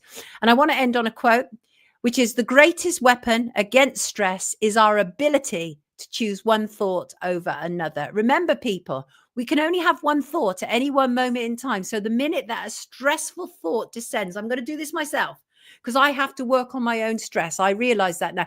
I can handle a multitude of situations, work, legal, everything. No longer stresses me, but that flying stressed me. So I now know that's a trigger and I will deal with it accordingly. But I know that a lot of people are stressed over Christmas. So don't be, people, don't be. So we're going to end on our glorious tune, because why ever not, right? Let's bring it to the stage, people. Thank you all for being here today. I will see a whole pile of you tomorrow in Edinburgh. Thank you for everything.